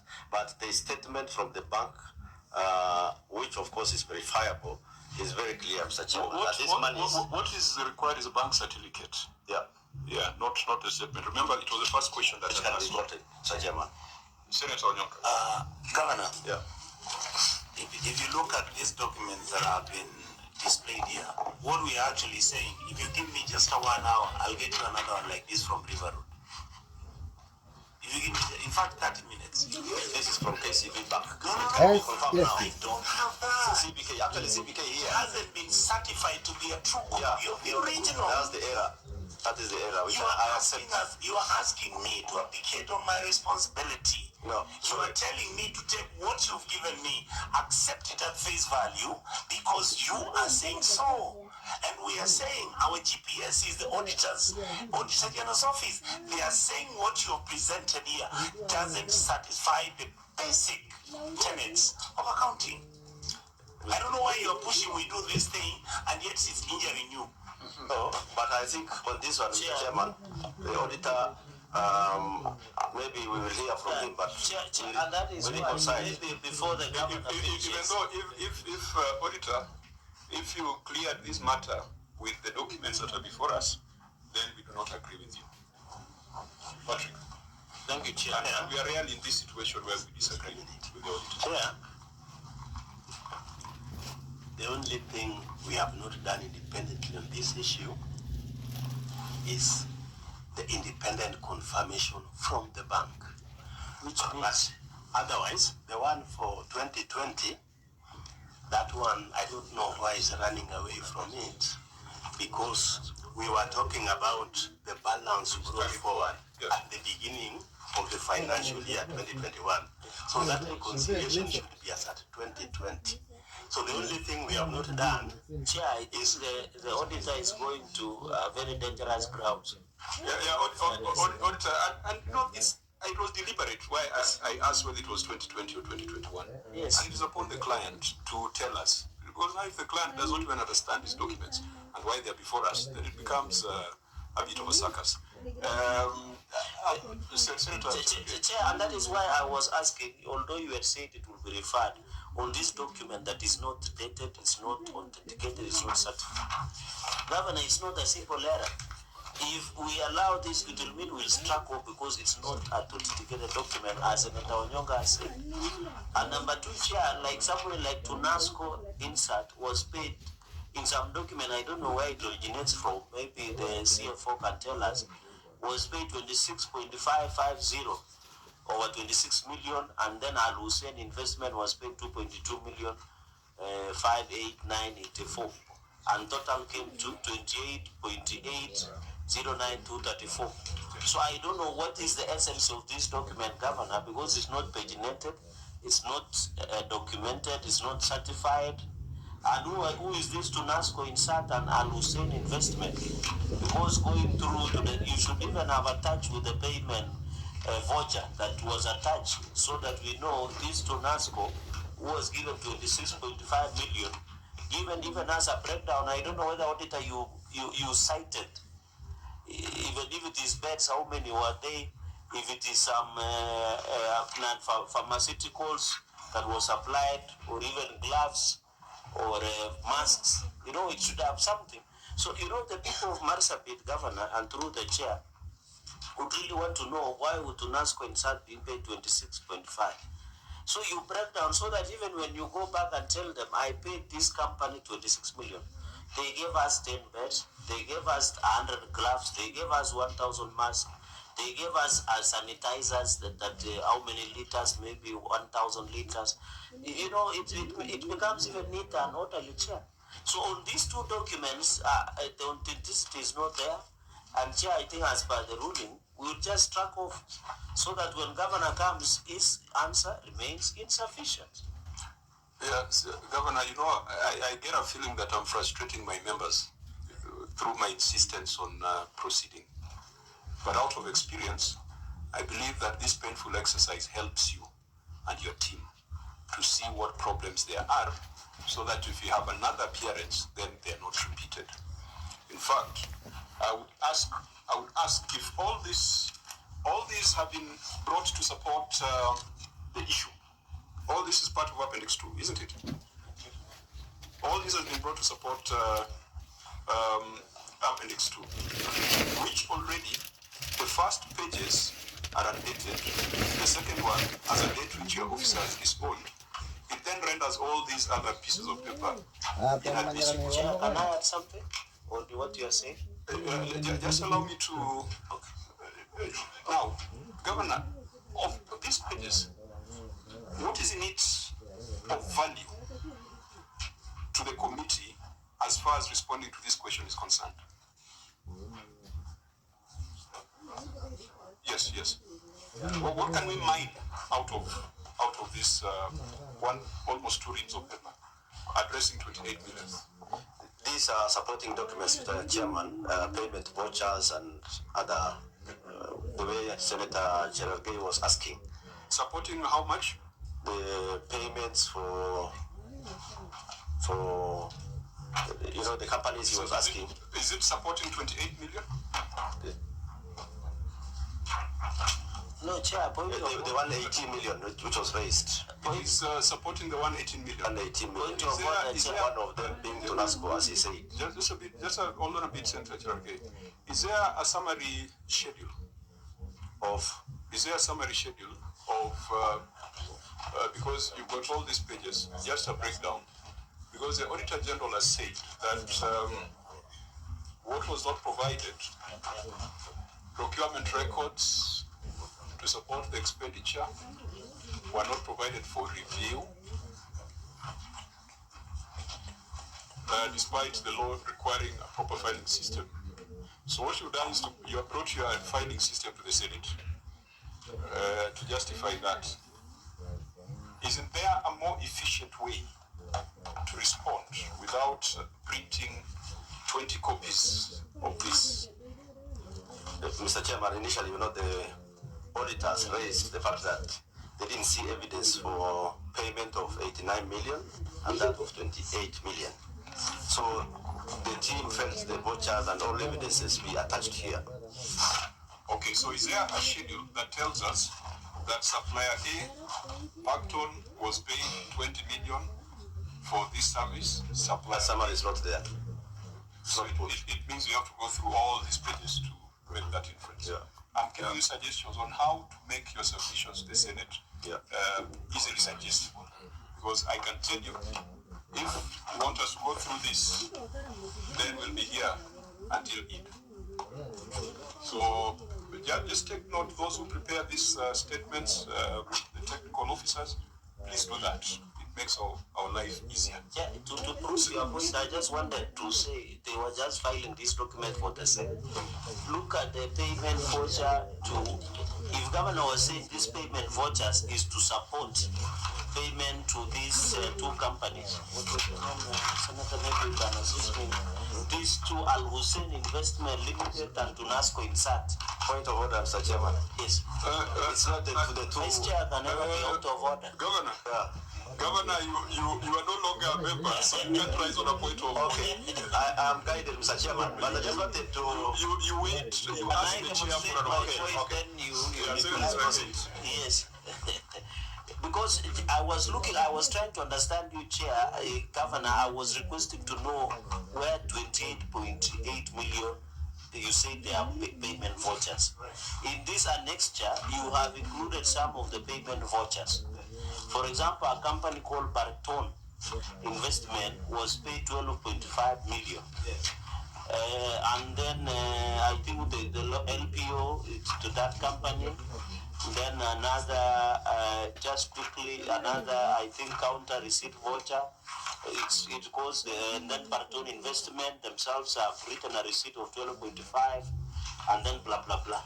My concern, what does this 12.5 million prove? Is it part of you trying to prove the 28 that has been queried, or you are answering a different question? Because this is a different company looking at what your CFO provided. By Tunasco Insat and the rest have been paid 26.5, 26 million, and the other one 2 million. So what is the essence of this voucher? Because that is what the chair was saying. I can help my brother, Senator Gerard Gay. The governor is a very knowledgeable person. His team is okay. They understand that the query was for 28 million. There's a reason why they brought these bulky documents to the Senate. I have not finished. Governor, I am a legal practitioner. I know exactly what people do when they present bulky documents. Like when we walked into this room and saw these documents, we knew this is exactly what we're going to encounter. You are attempting to bury the committee in documents because you know for a fact the auditor's query is 28, and the evidence is there in this schedule that this young man was referring to. There are only two companies. The total amount comes to 28,809. There is absolutely no other reference, the reason why you would attach a document not relating to the 28 and leave out, Governor, that statement of account that would show us where these checks were hanging.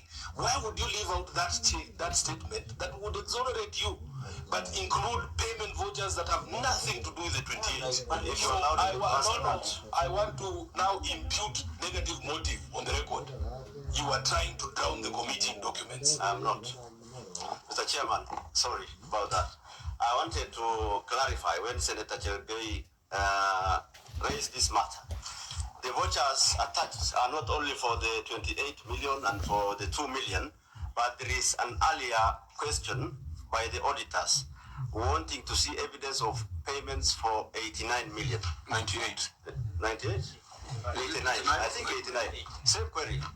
So there are several companies which constituted the 89. And to give you insights, our director for procurement is here if you want more details. He can shed more light. But the fact is, the vouchers are not relating only to the two companies, but to several companies constituting payments of 89, 28, and the 2 million. But it is 26 and 2 million, it's not 28. Oh. Now the governor, Chair, the governor is also trying to bury us with his own answers again. Because what the auditor, why don't you, Governor, give us payment vouchers of 28 million? I can agree with the second part of 89, but why would you not provide, it was easy for you to provide payment vouchers for 89 million, but on this one, on 28 million, you don't want to provide payment vouchers. You have just given us undated document of only payments of cash book not reflected in bank statement as 30th June 2020. But you cannot give us the payment. Where is the payment vouchers for these two companies of 26 million and 2 million? Governor, before you respond, I think we had agreed that this query would have been responded to better if you had a schedule that lists the vendor, that lists the amount, that lists the date, contracted, date paid, PV number, and tender number, if that is available. And you might find that that 89 million perhaps was paid to 10 or 20 companies. How many companies were paid? Do you have that? You see? Now, if you don't know the number of companies, you expect us now to go through these records from page to page. A summary sheet would then show company 1 was paid 20 million. Company 2 was paid 5 million. What the Senate would do would just to take a sample and take company 1 that was paid 20 million and ask for the supporting documents. If we tick that, we go to another company, paid maybe 5 million. Maybe take 3, if it's a population of 20, take 4, 5, we test. The same way we did with those bank statements. We would have been out of this, you would have been 2 reams richer as a county. It is 2 o'clock, members. I have come to the conclusion that it will not be tenable for us to proceed with this interrogation. But I am at least happy that we have been able to demonstrate some of the gaps that need to be closed. Now, members, I wanted to propose that we have the option of adopting the Auditor General's report as is, which would mean that the Senate is saying that 8 billion was stolen from Marsabit. But I think it would also be fair for us to accord a proper hearing to the governor of Marsabit. But when we give you that window for a proper hearing, it will be important that you serve us with records that are relevant and that are precise to the questions before us. I want to propose to the committee that the first issue that we have dealt with, 1.1, 1.2, has not been responded to the satisfaction of the Senate, despite 2 reams of paper that has been presented before us. I want to urge the governor to take leadership and ensure that there is a meeting between your finance team and the Office of the Auditor General so that they are able to authenticate all the records that come before the Senate. It is unfortunate that knowing well that you're coming to the Senate, you only sent documents to the Auditor General on the 20th of March. Clerk, when did our letter to Marsabit go out? Are we the ones who gave a short notice? Or is it the county government that chose to respond on the last day, on the last possible day? It went on 15th of February this year. So we sent a letter on the 15th of February, alerting you that we'll be appearing before the Senate today. I think you must go back and ask your officers why they had to respond on the 20th of March, and therefore putting us in this situation that we are in. These auditors, we have worked with them, and I don't think we have found ourselves in this situation, because I know when they are given time, they do a thorough job, and I know that they are faithful to their constitutional duties. We are now asking them to authenticate things which ideally it is a client who should be authenticated. And if they are to use third-party sources for authentication, they need time. It is on that basis that I'm convinced that we must terminate these proceedings and we must provide another date for the county government of Marsabit. And Governor, if you follow our line of questioning, I suspect that you'll come with a smaller batch of documents. For example, I've just demonstrated that all this could easily have been supported by a schedule, so that we just deal with exceptional cases. Maybe there's a supply you paid 5,000. We don't need to waste time on that. But the supply you paid 50 million, we'll have to query and check the procurement records. So I hope that to the team that has accompanied you, this has been a learning exercise, and I wish the county assembly was present so that they can be able to see what they're expected to do. Because the rules that we use and the laws that we use are the same ones that they have available to them. So Governor, it may have been painful, but I do not think it is a waste of time. Members, it may have been frustrating, but I do not think it is a waste of time. For the people of Marsabit, we must make sure that every single cent that goes there is accounted for. So, Senator Chute, you may be disappointed that we have not gone to the end of this session. The people of Marsabit may be disappointed, but we want to be fair. The audit exercise is fair. In fact, within the context of fair administrative action, is that Article 47 or 48? Article 47. The audit exercise is a very fair process. And we want the process in the Senate to be equally fair, so that when we declare someone unfit to hold public office, they cannot go to court and say that they were not given a fair opportunity to defend themselves. And when we say that money was stolen and someone should be investigated, prosecuted and jailed, no one says that we cut corners. We will give you a fair opportunity to defend this expenditure. Unfortunately, we cannot conclude that today. Clerk, I think you will look at your diary and schedule the appearance of Marsabit at the earliest opportunity. And Governor, please engage the Office of the Auditor General in good time. That way we can have a much more refreshing conversation. We can even have time to talk about some of the things that you're doing in Marsabit that contribute towards devolution. It's very unfortunate that we have spent 2 hours talking about cash book, bank balances, bank certificates. I don't know whether your average voter understands what we've been talking about and what we've been arguing about since morning.